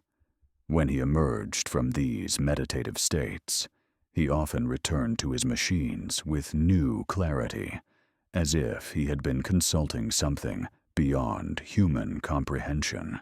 In these silent hours, Tesla believed he was listening to the fundamental language of the universe. And this belief became the engine behind the inventions that shaped the modern world. Radio waves, wireless transmission, fluorescent lighting, remote control, turbines, oscillators. Some ideas remained forever trapped in his notebooks. Others escaped and transformed the century. It was during one of these periods of deep isolation that Tesla encountered George Westinghouse, a meeting that would change the trajectory of his life. Westinghouse recognized brilliance instantly. He offered Tesla a partnership, financial support, and freedom to invent without constraint. For a brief time, Tesla flourished. He built massive coils. He developed the AC induction motor. He electrified the world with a quiet confidence that shocked his rivals. Yet even in success, Tesla remained fundamentally alone. Fame did not seduce him. Wealth did not distract him. He spent much of his money on experiments that made no financial sense, towers that pulsed with strange energy, coils that hurled lightning across rooms, machines designed to tap into the Earth's resonant frequency. His investors worried. His assistants whispered. But Tesla ignored them all. He followed the signal he had always followed, the one that whispered in silence. As the years passed, Tesla's solitude deepened. His ideas grew grander, stranger, more ethereal. He spoke of wireless energy, global communication, power transmitted through the earth. People began to doubt him. Newspapers mocked him. Investors withdrew. But Tesla did not bend. He refused to dilute his vision to appease the world. And so he withdrew further into the quiet, disappearing from public life the way a star disappears behind clouds. He lived his final decades in hotel rooms, isolated, contemplative, obsessively feeding pigeons and writing in notebooks no one would read. But even then, the intensity of his silence did not dim. Hotel maids often found him seated in his chair, eyes closed, fingertips pressed together in prayer-like concentration. He was still listening, to memory, to frequency, to the faint hum of the universe that had guided him from the beginning. Nikola Tesla was not defeated by obscurity. He simply lived in a frequency the world was not yet ready to receive. Tesla's most extraordinary years unfolded not in laboratories funded by wealthy patrons, but in lonely spaces illuminated only by the pale glow of electric arcs. These were the years when his brilliance drifted beyond accepted science and entered the realm of something stranger. Visions of global power grids, wireless energy towers, devices that could shake the earth, machines that captured the very heartbeat of the planet. His peers saw madness. Tesla saw inevitability. The turn of the century found him at the height of his powers. He had risen from immigrant obscurity to worldwide fame. Newspapers called him the Wizard of Electricity. His name appeared beside Edison's and Westinghouse's in the grand narrative of America's technological revolution. But unlike them, Tesla never desired an empire. He desired a world transformed by possibility. And this desire pushed him into deeper solitude than ever before. The first great project that consumed him during this period was the construction of the Niagara Falls Power Station. While the world marveled at the ambition of harnessing the falls for electricity, Tesla approached the project with a kind of spiritual fervor. He saw Niagara not as machinery, but as a symphony. Water, gravity, magnetism, rhythm. He claimed the falls sang to him, and that the alternating current system he envisioned was simply the physical translation of that song. During the construction, Tesla often wandered alone among the roaring waters. Workers reported seeing him stand near the edge at night, the mist rising around him like a veil, his face illuminated by moonlight. He remained completely still, listening to the thunderous crash of the falls as if decoding some cosmic instruction. When he returned to the worksite, he spoke quietly but with total certainty, giving instructions that seemed impossible or genius. The final plant, when completed, bore his unmistakable signature, elegant, efficient, poetic in its symmetry. But success only intensified his isolation. The more Tesla achieved, the more he withdrew from the world that celebrated him. Invitations arrived daily, banquets, lectures, society gatherings, but Tesla turned them down with polite, distant notes. He had no patience for empty chatter. He believed conversation diluted imagination. Those who visited his lab during these years noted that Tesla seemed almost translucent, as if the more he focused inward, the less the physical world could cling to him. He began working on experiments that unsettled even his supporters. One device, later known as the earthquake machine, was a small mechanical oscillator that Tesla suspected could resonate with the natural frequency of large structures. When he tested it in his Manhattan laboratory, The building shook violently. Windows rattled. Neighbors fled into the street, convinced an earthquake had struck the city. Tesla calmly smashed the machine with a hammer, knowing it worked too well. He told a reporter later, with chilling calm, "If I wished, I could bring down this building in minutes." This statement spread across New York like a ghost story. It revealed something crucial about Tesla's mind. His experiments were not just mechanical, they were elemental. He explored the world the way alchemists once explored fire. He believed every object, every structure, every human body possessed a resonant frequency, and he was determined to find it. As his experiments grew more ambitious, his investors grew more anxious. They wanted practical inventions, profitable devices, machines that could be sold. Tesla wanted to electrify the world without wires. He spoke of transmitting power through the earth, of connecting continents through invisible waves. These ideas terrified businessmen who saw only financial ruin in dreams so vast. The great partnership with Westinghouse strained. Funding waned. But Tesla continued, his solitude deepening into something like ascetic devotion.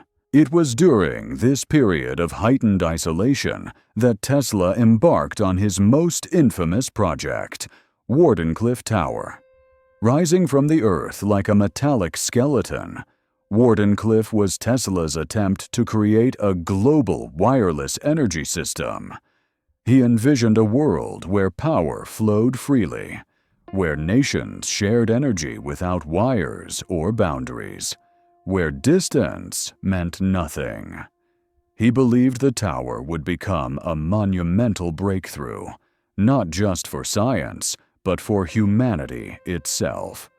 But the tower also revealed Tesla's greatest vulnerability, his refusal to compromise the mystical vision that guided him.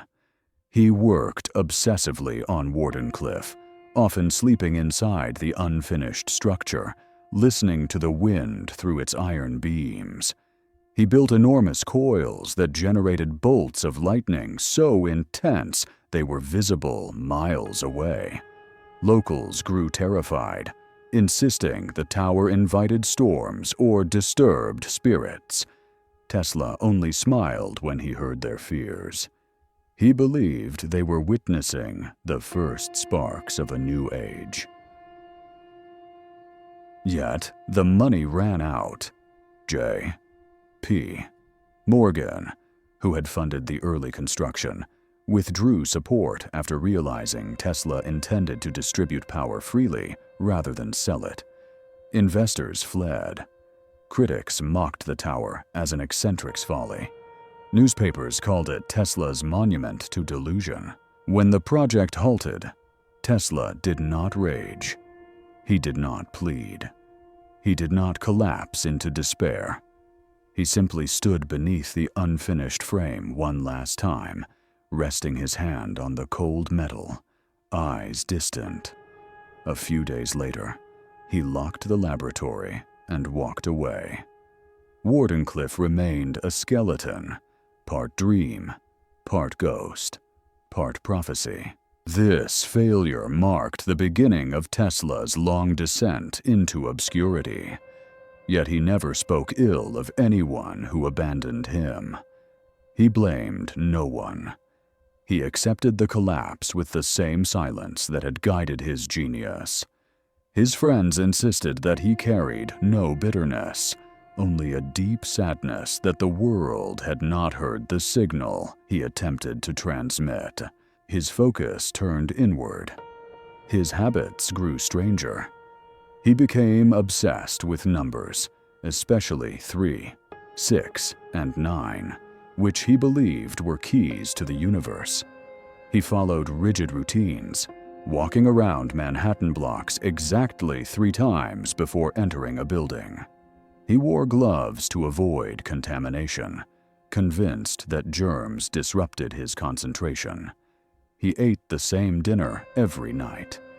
And as the decades passed, the noise of the world faded for him. He lived almost entirely inside his mind. Tesla's final experiments were conducted in near secrecy. In hotel rooms, he scribbled notes about death rays, particle beams, global communication networks, and machines that could photograph thoughts. Some ideas bordered on the mystical. Others were decades ahead of their time. A few were never understood. Despite his isolation, his silence carried immense dignity. Hotel staff described him as gentle, polite, soft-spoken. When he fed pigeons in Bryant Park, he did so with tenderness that seemed to reveal a hidden softness in his otherwise electrified soul. He once said that a particular white pigeon was the only being he ever truly loved. To others, this sounded bizarre. To Tesla, it was simple truth. The pigeon received what humanity never cared to offer: quiet company. In his very last days, Tesla lived in a small room on the 33rd floor of the New Yorker Hotel. He had grown thin. His suit had frayed edges. His once fierce eyes had dimmed, yet still flickered with traces of that otherworldly fire. He spent hours sitting in silence, hands folded, staring at nothing, as if still listening for a frequency only he could hear. On January 7th, 1943, Tesla died alone.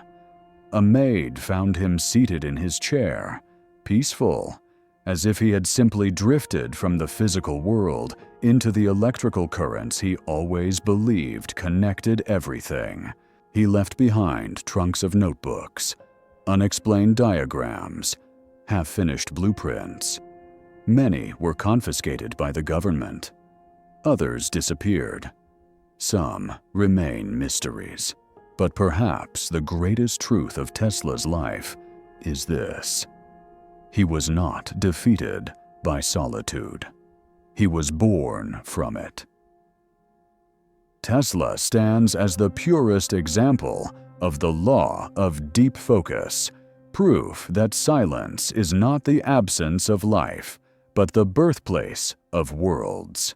Tesla's final chapter unfolded like a slow withdrawal from the physical world, a quiet descent deeper into the inner universe he had inhabited all his life. By the 1920s and 30s, the world had moved on. New industries rose. New scientists emerged. New inventions captured public imagination. Tesla, once the luminous center of a modern progress, had become an enigmatic figure lurking in the background, more myth than man, more rumor than reality. But Tesla himself did not resent obscurity. He welcomed it. The older he grew, the more he appeared to dissolve into his own silence.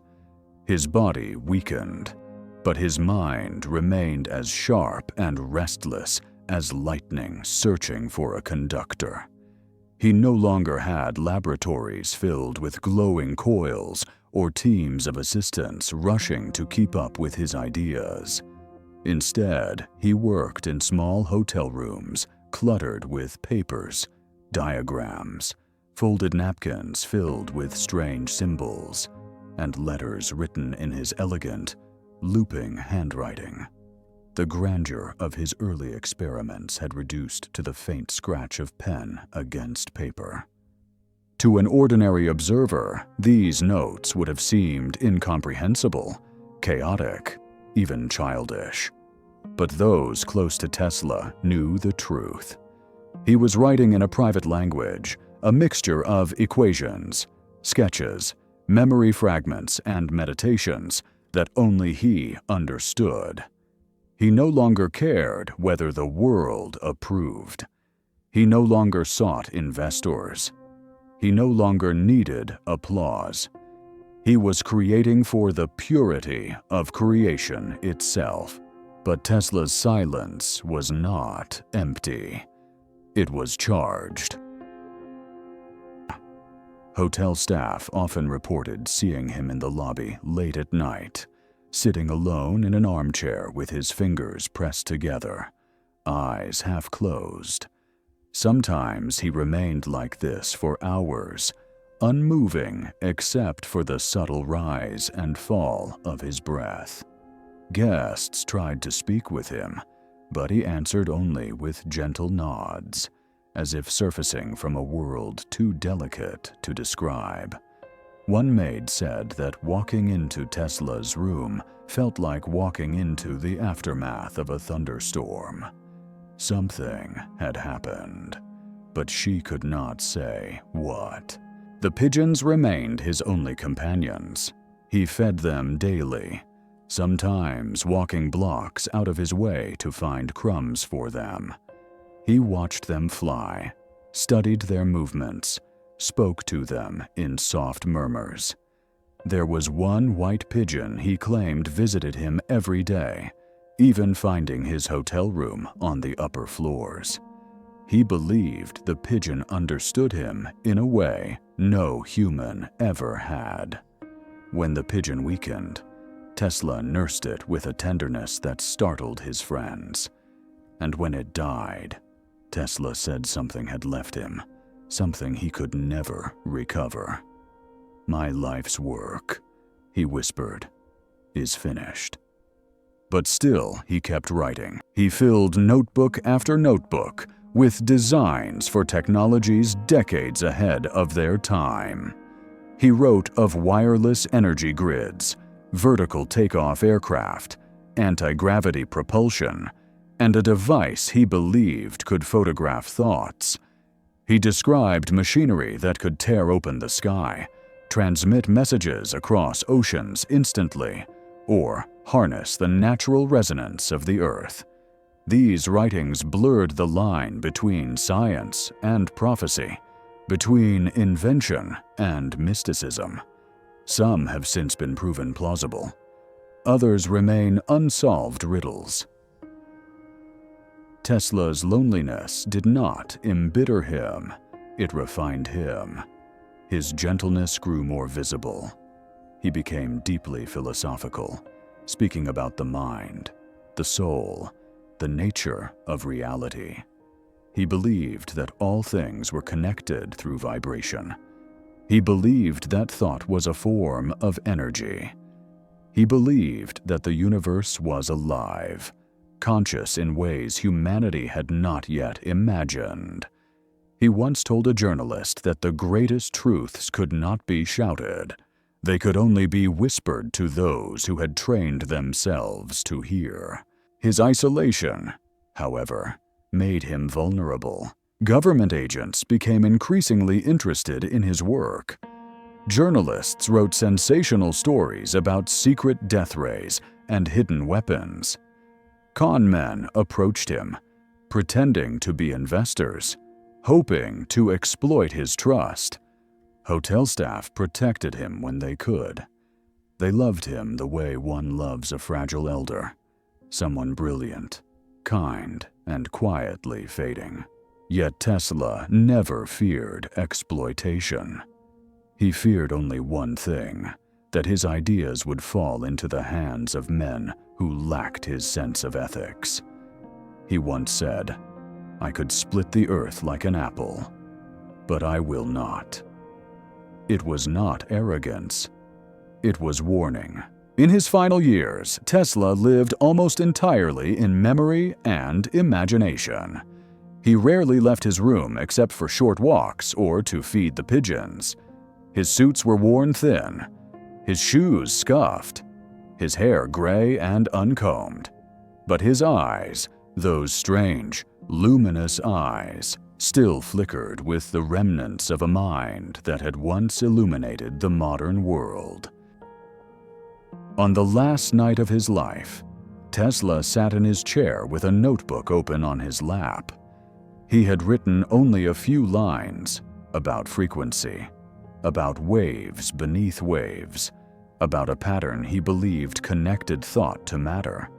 Then he closed the notebook gently, as if sealing a chapter. He folded his hands. He leaned back, and he let his eyes fall shut. When the maid found him the next morning, the room was still.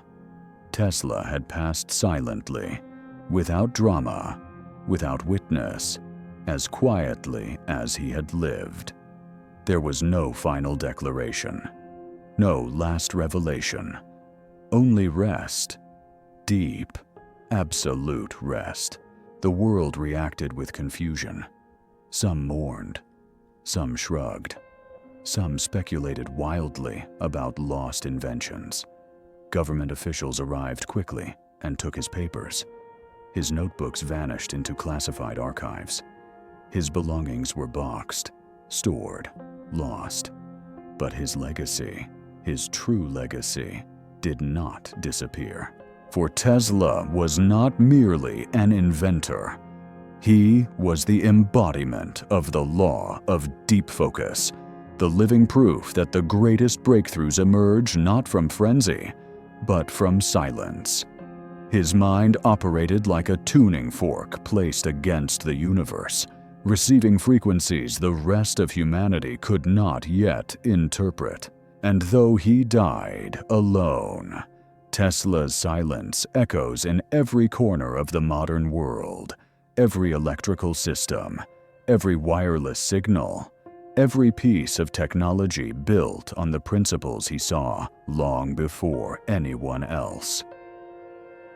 His life stands as a reminder that isolation is not always absence. Sometimes it is the highest form of presence. Cosimo de' Medici entered the world not as a king, a general, or a nobleman, but as a banker's son in a city that treated wealth with suspicion. Florence in the 15th century was a nest of rival families, each one sharp with ambition, each one ready to betray, scheme, or assassinate in the name of influence.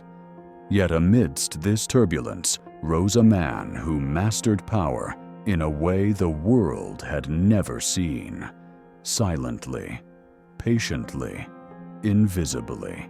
Cosimo was not a charismatic orator. He was not imposing in stature. He did not command armies or write treatises. His genius lay in something far more rare. He understood the profound leverage hidden inside silence. In a city fueled by arguments, speeches, and public spectacle, Cosimo became the one figure who controlled Florence by speaking less than any other man in its councils. His presence in a room shaped the atmosphere.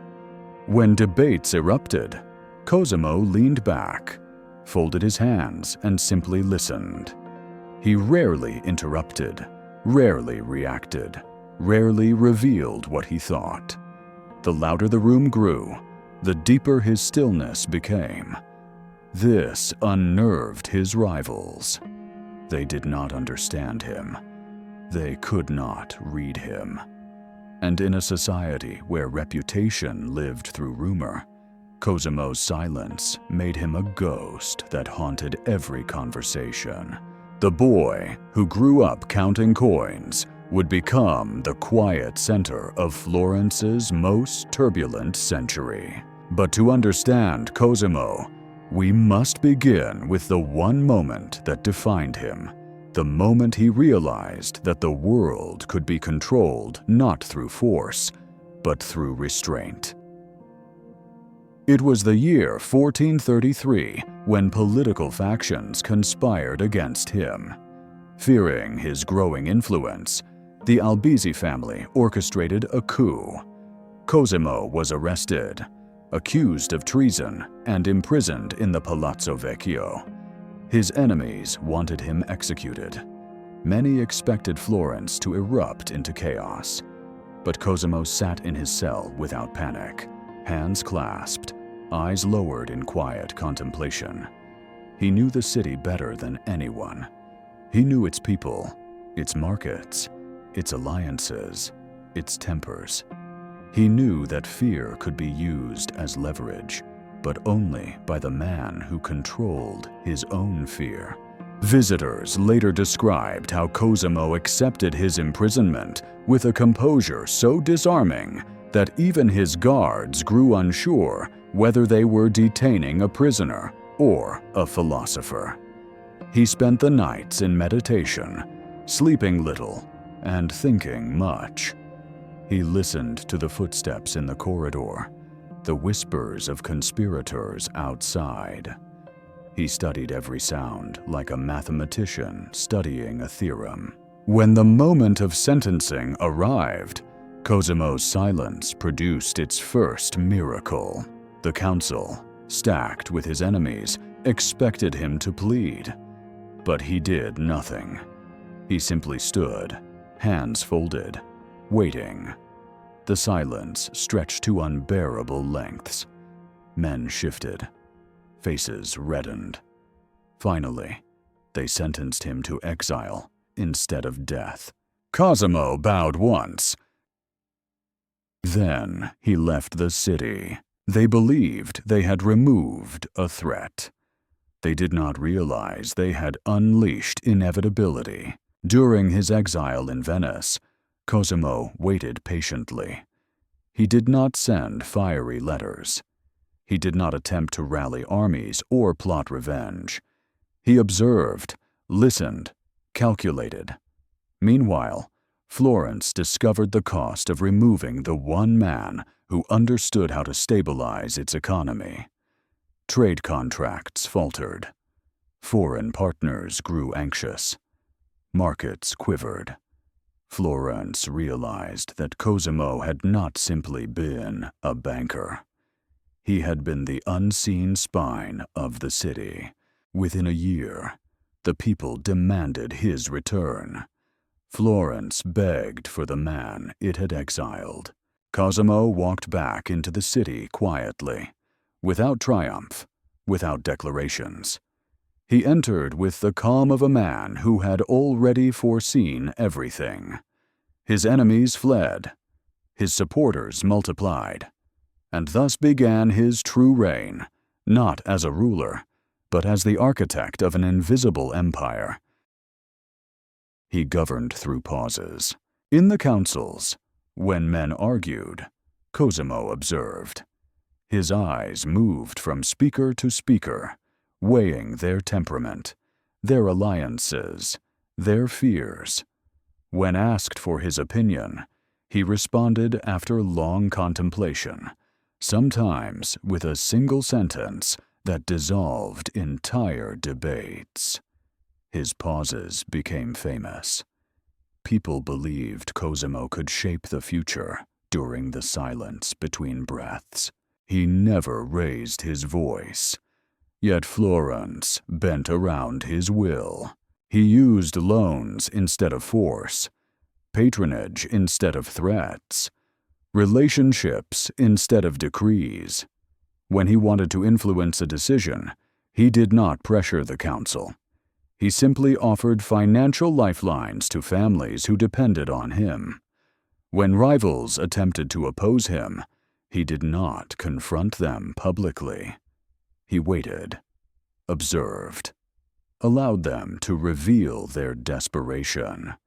Then, with one discreet conversation, he removed support from beneath their feet. The Medici Bank became the most powerful financial institution in Europe, not because Cosimo chased wealth, but because he curated it.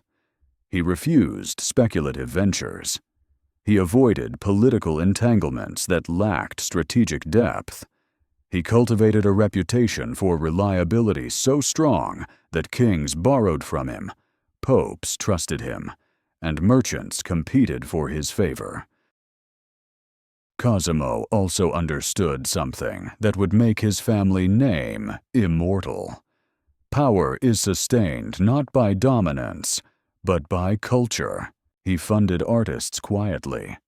He supported Brunelleschi in the construction of the Florence Cathedral's dome. He commissioned works from Donatello. He funded libraries, academies, monasteries, but he did not attach his name loudly to any of these works.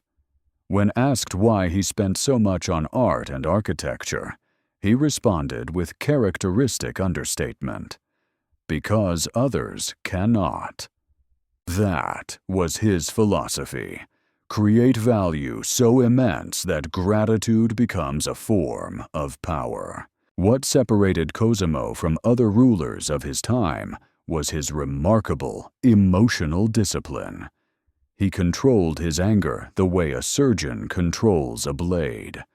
He never lashed out impulsively. He never made decisions in the heat of the moment. His sons once remarked that their father's greatest fury was expressed not in words, but in a long silence. Those who provoked him learned to fear this silence more than any threat. Cosimo's stillness was not peaceful. It was strategic. Every room he entered shifted around him. Every conversation bent toward him. Men who prided themselves on eloquence found themselves stumbling through their arguments under his gaze. He created an atmosphere where rashness died and calculation thrived. Florence prospered under his quiet rule. Trade flourished. Families aligned themselves with him. The city became a center of beauty, intellect, and wealth. And yet Cosimo never crowned himself king.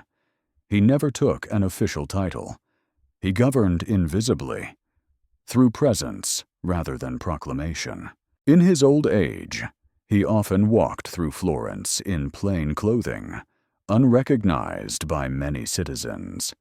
He stopped in churches to pray, in workshops to observe apprentices, in markets to listen to merchants. His silence remained his greatest companion.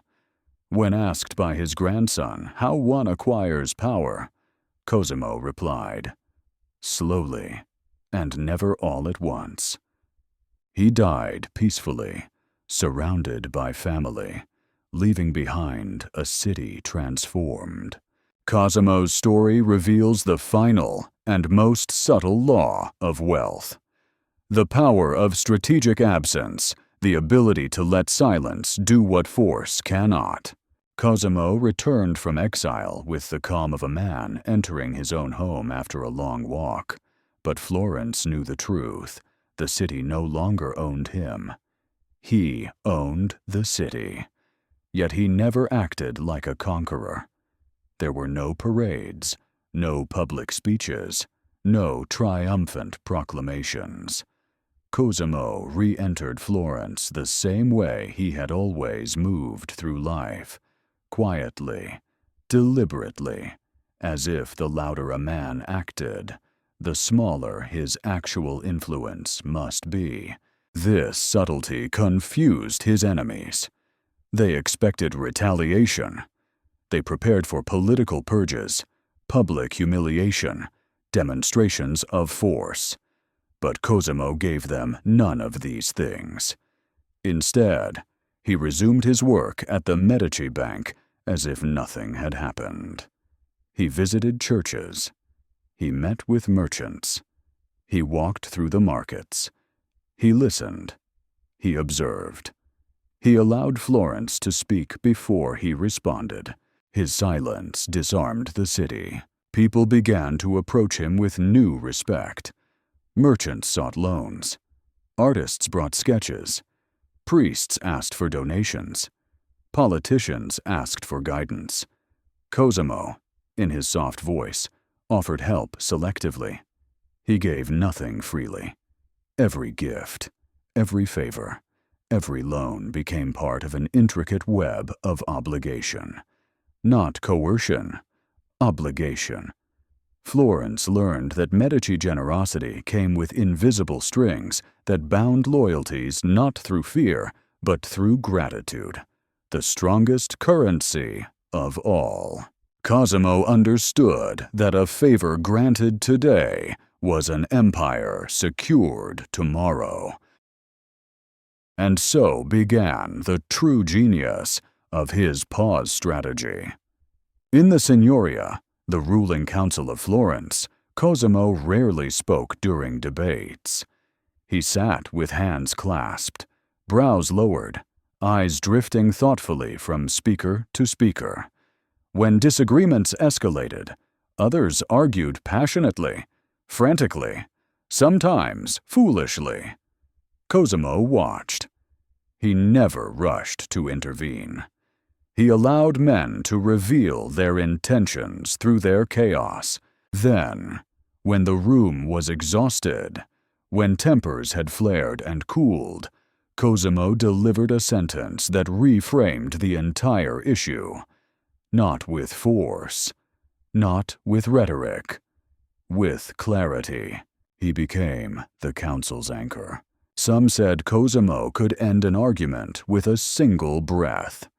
Others said he could change a man's mind without saying a word. Rivals dreaded his pauses more than his decisions. When Cosimo fell silent at their proposals, they panicked, adjusting their positions, filling the air with explanations, trying desperately to interpret his thoughts. They never learned that Cosimo's greatest weapon was patience. There was a moment recorded by the historian Vespasiano da Bisticci that illustrated Cosimo's mastery. A group of nobles challenged him on a financial policy they believed threatened their interests. They expected him to defend himself. They expected a clash. Cosimo listened quietly. He asked one question. Then he said nothing. The nobles, shaken by the weight of his silence, began arguing among themselves. Within minutes they contradicted their own arguments. Cosimo offered no rebuttal. He simply nodded, thanked them for their time, and left the room. The nobles realized, too late, that they had dismantled their own resistance. This was the Medici pause. But Cosimo's silence was not only political. It shaped the destiny of European culture. He recognized the fragile brilliance blooming in Florence, artists like Donatello, Masaccio, Ghiberti, Fra Angelico. These men struggled financially. They lacked patrons. They lacked protection. Cosimo gave them both. But he did so quietly. He did not demand that his name appear on their works. He did not dictate content. He simply gave them the conditions for genius. Florence's Renaissance did not erupt in noise. It blossomed in Cosimo's silence. He sponsored Brunelleschi's work on the Florence Cathedral, understanding the value of beauty in shaping civic identity. The dome, an impossible structure, became a symbol of Florence's power. Yet Cosimo funded it with the calm subtlety of a gardener watering a rare plant. He knew beauty gave legitimacy to influence. He knew art made power culturally immortal. Behind closed doors, Cosimo also designed a highly disciplined financial network.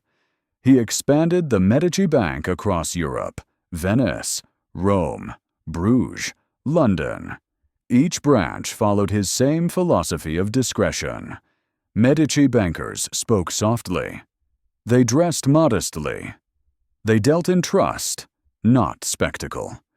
Cosimo insisted on a rule: no Medici banker should ever appear wealthier than his clients. This allowed kings, nobles, and popes to borrow money without resentment.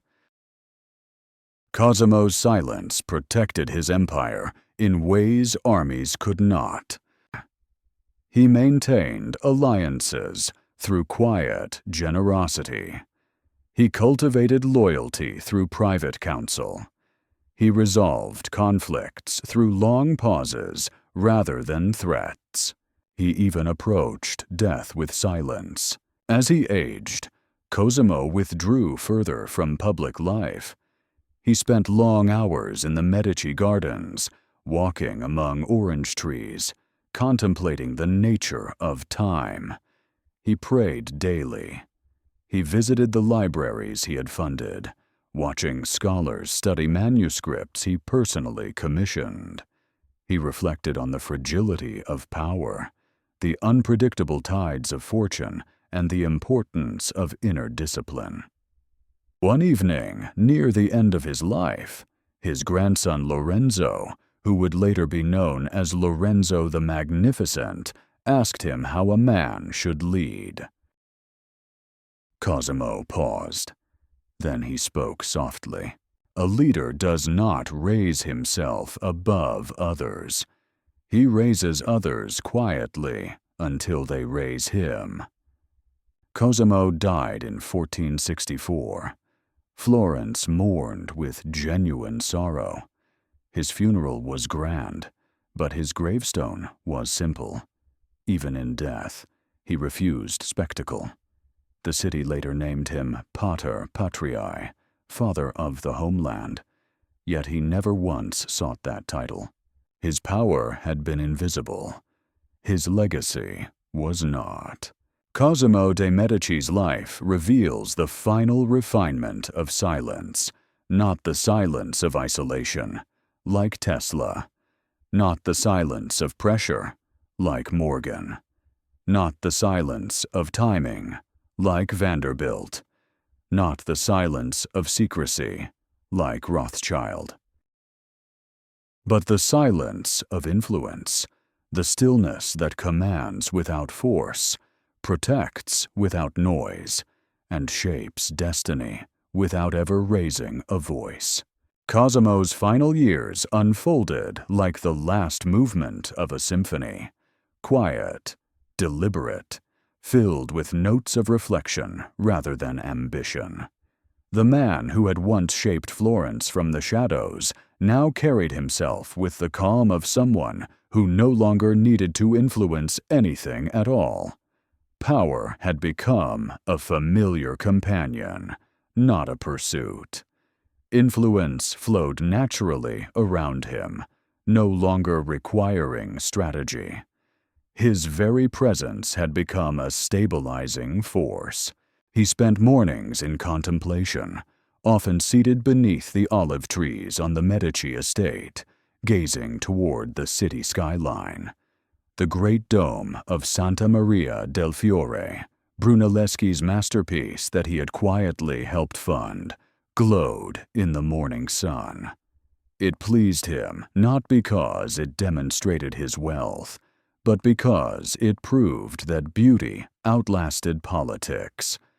He believed art was the only form of power that did not decay.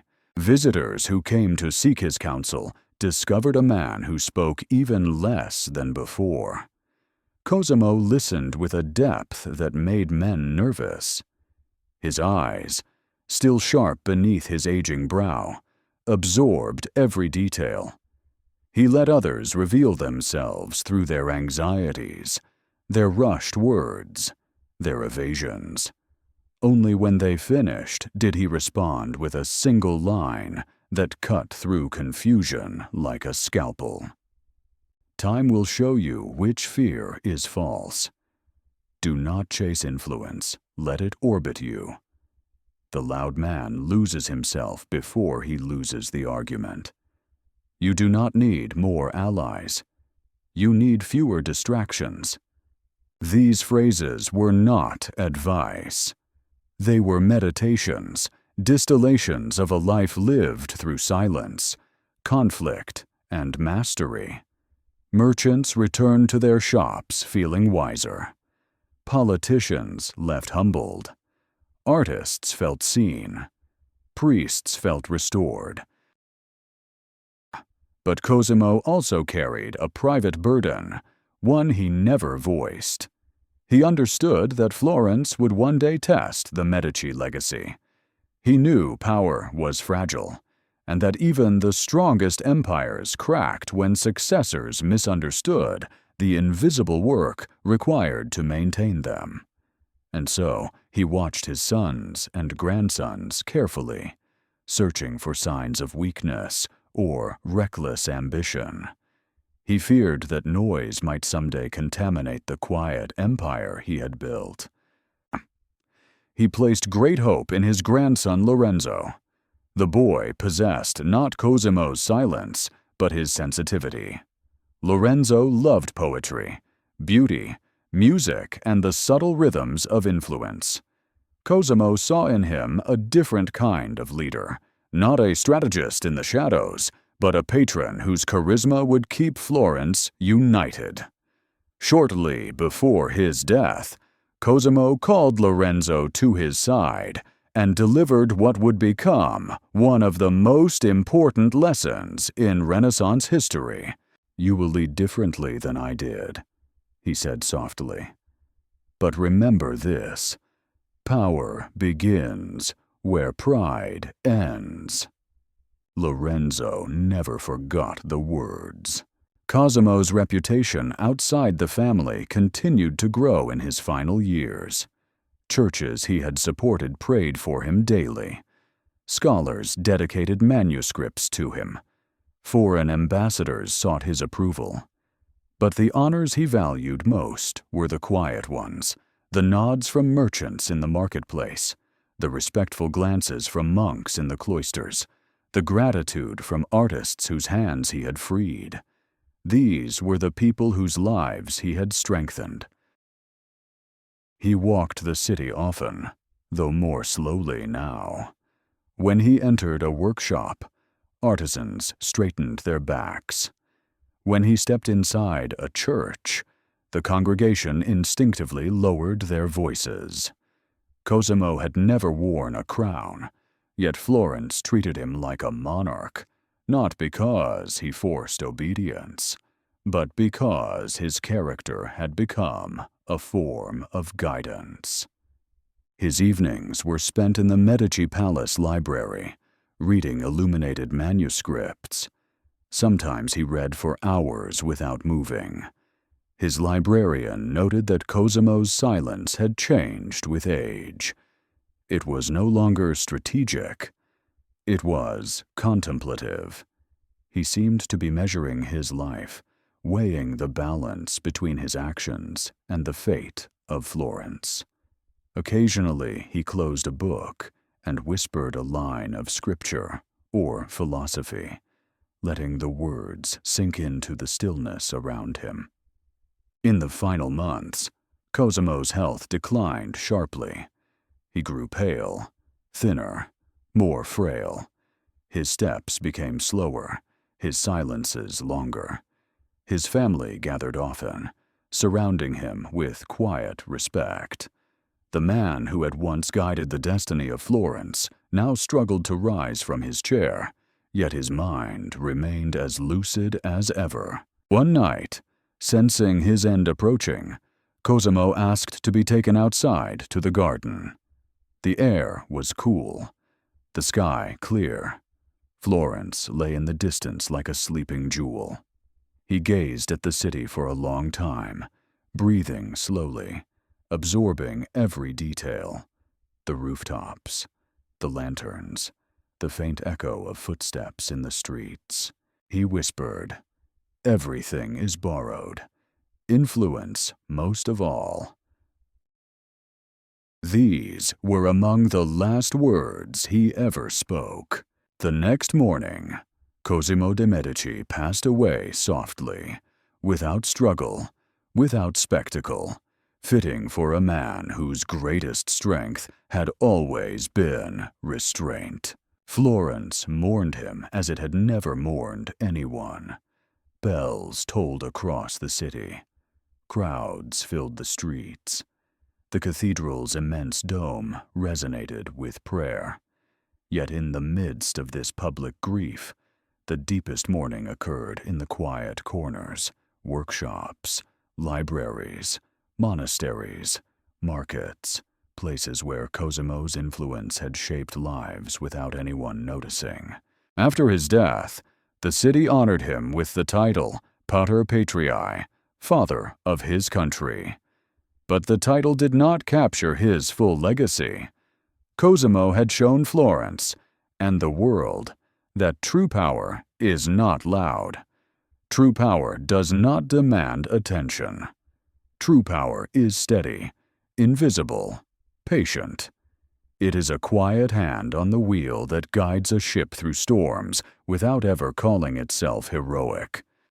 His legacy would inspire generations: Lorenzo the Magnificent, Michelangelo, Botticelli, countless scholars and statesmen. The Renaissance itself was built on the foundation Cosimo laid through silence. Cosimo de' Medici proved that influence is not the art of dominating others, but the discipline of mastering oneself. In the last years of his life, John D. Rockefeller seemed less like a man and more like a whisper moving through the corridors of his own estate.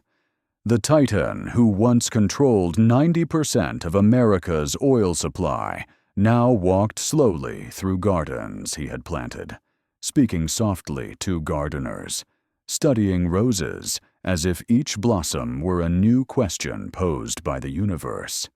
He had built an empire with steel nerves and an unshakable silence. Now, in his twilight, that silence turned inward, becoming a kind of spiritual gravity. At 80, Rockefeller had lost the imposing physical presence he once carried into boardrooms. His shoulders curved slightly. His steps grew smaller. Yet his eyes, clear, pale, watchful, retained the same unreadable intensity that had unsettled bankers, rivals, and politicians for decades. Even in old age, he carried the aura of a man who knew something others did not. That aura never faded. He rose each morning before the sun, following rituals shaped by decades of discipline. He walked the estate paths alone, hands clasped behind him, letting the air settle into his lungs. Birds stirred in the trees. Dew clung to the grass. He walked the same routes every day, as if measuring time through repetition. Some mornings he paused at the edge of the lake, staring at the water with an expression that blended contemplation and calculation. Those who worked on the estate often wondered what he thought about during these long silences. They never asked. Rockefeller had spent a lifetime mastering stillness. Now, in the quiet rhythm of age, that mastery deepened. He no longer played the game of competition. He no longer orchestrated vast networks of influence. He no longer moved markets with a single decision. Instead, he examined something far more elusive, the internal ledger of his own life. He had always kept ledgers. Even as a boy, he wrote down every penny earned and spent. As a young clerk, he tracked each expense with the precision of a banker twice his age. As an industrialist, he maintained financial records so immaculate they could have been models for accounting schools. But now, the ledgers that mattered were not the ones stored in iron vaults. They were the ones carved into memory. He thought of the men who had trusted him, the towns reshaped by his refineries, the enemies who had risen against him like waves testing rock. He thought of the long nights when he negotiated with a silence sharper than any argument. He thought of the lawsuits, the attacks, the headlines, the victories no one saw. He reflected on the patience that had built Standard Oil. Slow, methodical, relentless. And he reflected on the equal calm with which it had been dismantled. If anything surprised him in old age, It was how little noise the end of his empire made within him. Rockefeller did not mourn Standard Oil. He had already moved on. He viewed the breakup as a natural shift, not a defeat. Others saw tragedy. He saw evolution. Privately, he admitted he made more money after the company was broken than before, a fact that amused him in a quiet, satisfied way. He spent long afternoons reading scripture, believing that the deepest financial truths were spiritual truths in disguise. He underlined passages about stewardship, humility, discipline. He read slowly, tracing each word with his fingertip.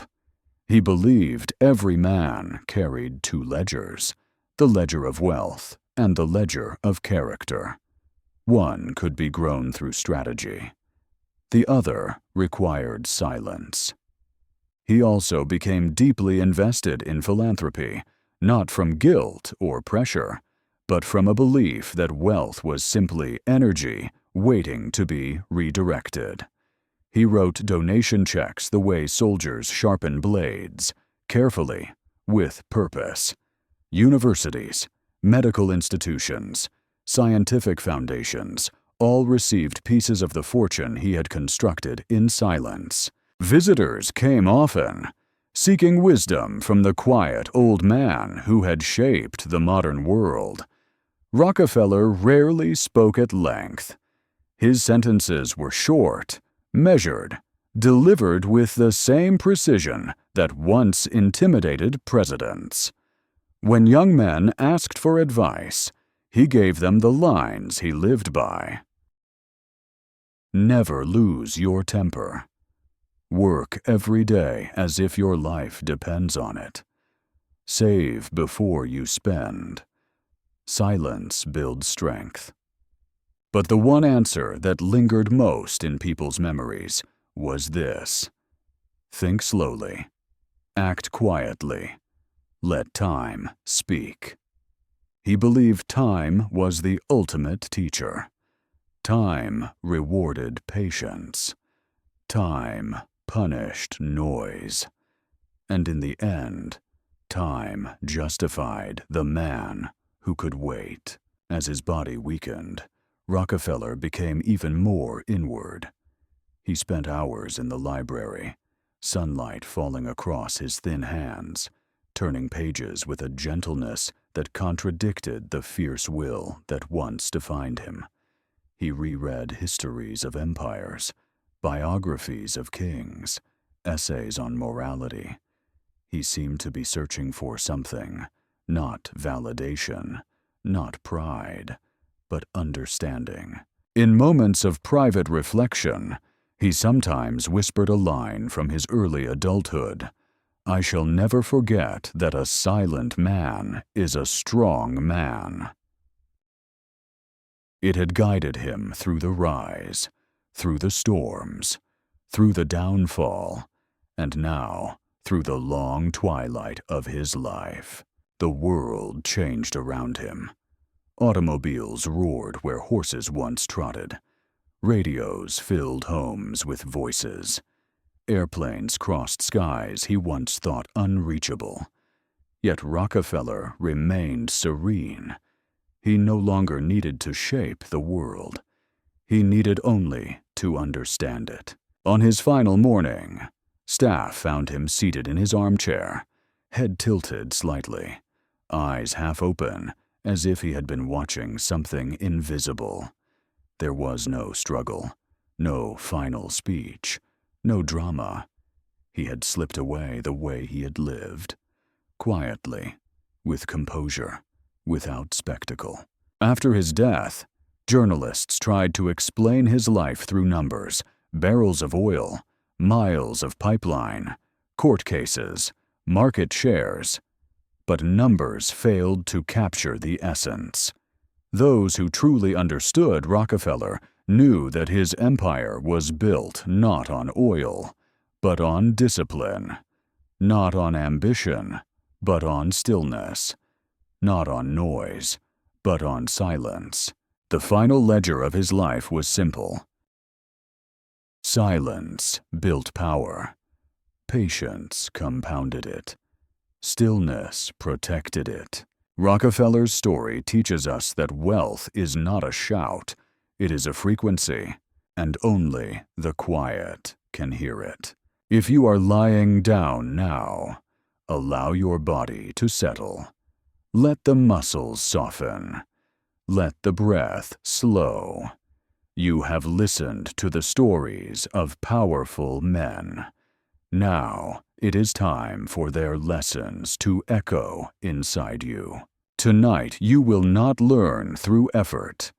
You will learn through stillness, through the slow descent into quiet that shapes the mind of a builder. A quiet mind grows strong. A quiet mind grows disciplined. A quiet mind becomes a vessel for wealth. Breathe gently. Let your thoughts drift like dust floating in warm light. There is nothing to do, nothing to prove, nothing to chase. Only the softness of this moment. Every breath pulls you deeper into yourself. Every breath reminds you of a truth, ancient and unchanging. All great fortunes begin in silence. Rockefeller built an empire through quiet accumulation. Carnegie mastered conflict by mastering himself. Morgan calmed panicked bankers with a single gaze. Vanderbilt waited longer than the impatient. Rothschild listened to whispers others could not hear. Tesla tapped into the universe through solitude. Cosimo shaped Florence through pauses that bent the wills of men. You are now walking the same road. It is a quiet road, a long road, a patient road. Let these truths settle into your breathing. Slowly inhale, slowly exhale. Let their discipline become yours. You do not need noise. You do not need frenzy. You do not need constant motion. Wealth grows the way trees grow. Quietly, steadily. Root first, branches later. Feel the roots forming inside you now. With each breath, a new root. Patience, stillness, discipline, focus, clarity. The forest of your future wealth begins underground, in the soil of silence. Breathe again. Feel the body sinking deeper, heavier, calmer. You are entering a state where the mind becomes receptive, where old fears melt, where new patterns take hold. Repeat in your mind, slowly, I grow stronger in silence. I think clearly in silence. I build patiently. I do not rush. I do not chase. I attract through discipline. I plant the seeds of slow compounding. Let the words settle like soft dust on an old wooden floor. You are learning the richest truth of all. Quiet is not weakness. Quiet is the origin of all power. The impatient burn out. The loud are ignored. The reckless are punished. But the silent grow. They grow in the spaces others overlook. They grow in the hours others waste. They grow in the calm that others fear. Tonight, you are learning to grow in that calm. Another breath. Slow, unhurried, deep. Your body is now relaxing effortlessly. Your thoughts drifting without resistance. The room around you growing softer, as if the world itself is inhaling with you. You are entering the Rockefeller state, a state of slow building force, a state where clarity is effortless, where noise dissolves, and where you begin to think like a long-term builder. Repeat gently in your mind. I am patient. I am calm. I am deliberate. I act with purpose. Time is my ally. Stillness is my power. Let each sentence echo softly until it becomes a feeling, not just a thought. Now imagine a ledger, not a ledger of money, but of character. The ledger Rockefeller examined at the end of his life. The ledger that determines the fate of all builders. On the first line, write discipline. On the second, patience. On the third, clarity. On the fourth, focus. On the fifth, silence. These 5 become the spine of your future wealth. You breathe again, slower this time, deeper. Your chest rises gently. Your mind softens even further. You feel yourself drifting into a state where tomorrow's discipline becomes possible. There is no rush. There is no pressure. There is only the quiet forming inside you, word by word, breath by breath, moment by moment. Repeat softly, like a whisper in your own mind. Quiet builds me. Quiet shapes me. Quiet strengthens me. Quiet enriches me. Every great fortune begins this way. In stillness, in darkness, in quiet soil. Tonight, you plant something. You do not need to know what it is. You only need to let the silence hold it. Breathe deeply again. Sink further. Soften more. Let your thoughts float freely now. Let the tension drain from your hands, your shoulders, your legs, your jaw. The road ahead is long, but you will walk it with calm confidence, because you now carry the same secret that guided Rockefeller, Tesla, Morgan, Cosimo, and all the quiet titans. Silence is strength. Patience is leverage. Stillness is power. Time is on your side. Rest now. Let the mind cool. Let the body ease. Let the quiet become your companion. You are transforming. Slowly, quietly, powerfully. Let your breath become even softer now, as gentle as drifting air, as slow as dusk settling over a quiet field. Your eyelids may grow heavier. Your thoughts may loosen like threads unraveling from an old tapestry. Allow it. This is the stage where the lessons sink deeper, not into the mind that analyzes, but into the mind that becomes. Tonight, you are not memorizing ideas. You are absorbing a way of being, a quieter way, a steadier way, a richer way. Feel the muscles behind your eyes relaxing. Feel your jaw unclenching. Feel your stomach softening, as if a long-held tension has finally exhaled. This is the state where compounding happens. Not the compounding of money, but the compounding of identity. One breath, one thought, one transformation at a time. Now imagine a vast library, dimly lit, quiet, lined with ancient shelves.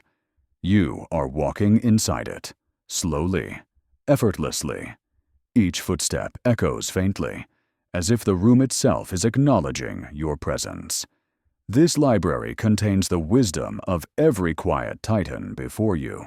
Rockefeller's ledgers, Morgan's letters, Vanderbilt's maps, Tesla's diagrams, Cosimo's journals, Rothschilds' coded messages, Carnegie's reflections. All of it lives here, waiting for you. You do not need to read every page. You only need to feel the atmosphere of this place. Still, patient, timeless. Walk deeper. With each step, you become calmer. With each shelf you pass, you become more focused. With each breath, your mind aligns more closely with the builders who shaped history. Now stop in front of a long oak table. A single ledger lies open on it. The pages are blank because they belong to you. Sit down slowly. Run your fingers across the paper. Notice how smooth it feels, how ready it is to receive the next version of you. On the top line, write softly in your mind, "I lead my life with quiet strength." The words settle like roots. They take hold. They grow downward, steady and unseen. Write another line. "I am patient enough to become powerful." This line grows too. It spreads through the soil of your thoughts. Another breath. Another line. I build slowly. I build wisely. I build in silence. Let these words echo inside you. Let them settle into the deepest part of your intuition. The titans you learned from, Rockefeller, Tesla, Cosimo, did not chase noise. They mastered quiet. They mastered themselves. And now their patterns are becoming yours. You are learning their stillness. Because stillness is not emptiness. Stillness is intelligence without friction. Stillness is vision without distraction. Stillness is power without noise. Now imagine closing the ledger gently. As you do, a soft light spreads across the table. A warm, golden glow. This glow is your discipline taking shape. It is your future compounding slowly, invisibly, inevitably. Let the glow expand. Let it fill the library. Let it fill your chest. Let it settle around your heart like a steady flame. Repeat softly in your mind, "I do not rush. I do not fear delay. Time builds with me. Silence strengthens me. My wealth grows patiently." Another breath. Feel the back of your neck loosening. Feel your spine softening into the mattress. Feel your arms becoming heavy, peaceful, warm. You are now fully aligned with a deeper rhythm, the rhythm of builders, the rhythm of compounding, the rhythm of quiet mastery. If thoughts come, let them pass like distant clouds. If emotions arise, let them dissolve gently. Everything happening now is part of the transformation. Now imagine the library fading slowly into darkness, not disappearing, just dimming, as if preparing itself for your next visit. You remain calm. You remain composed. You remain centered. You take one last breath, slow and deep. You whisper internally, "I rise through quiet. I grow through stillness. I become through patience." Let these sentences float inside you like soft, luminous particles. You are ready for sleep.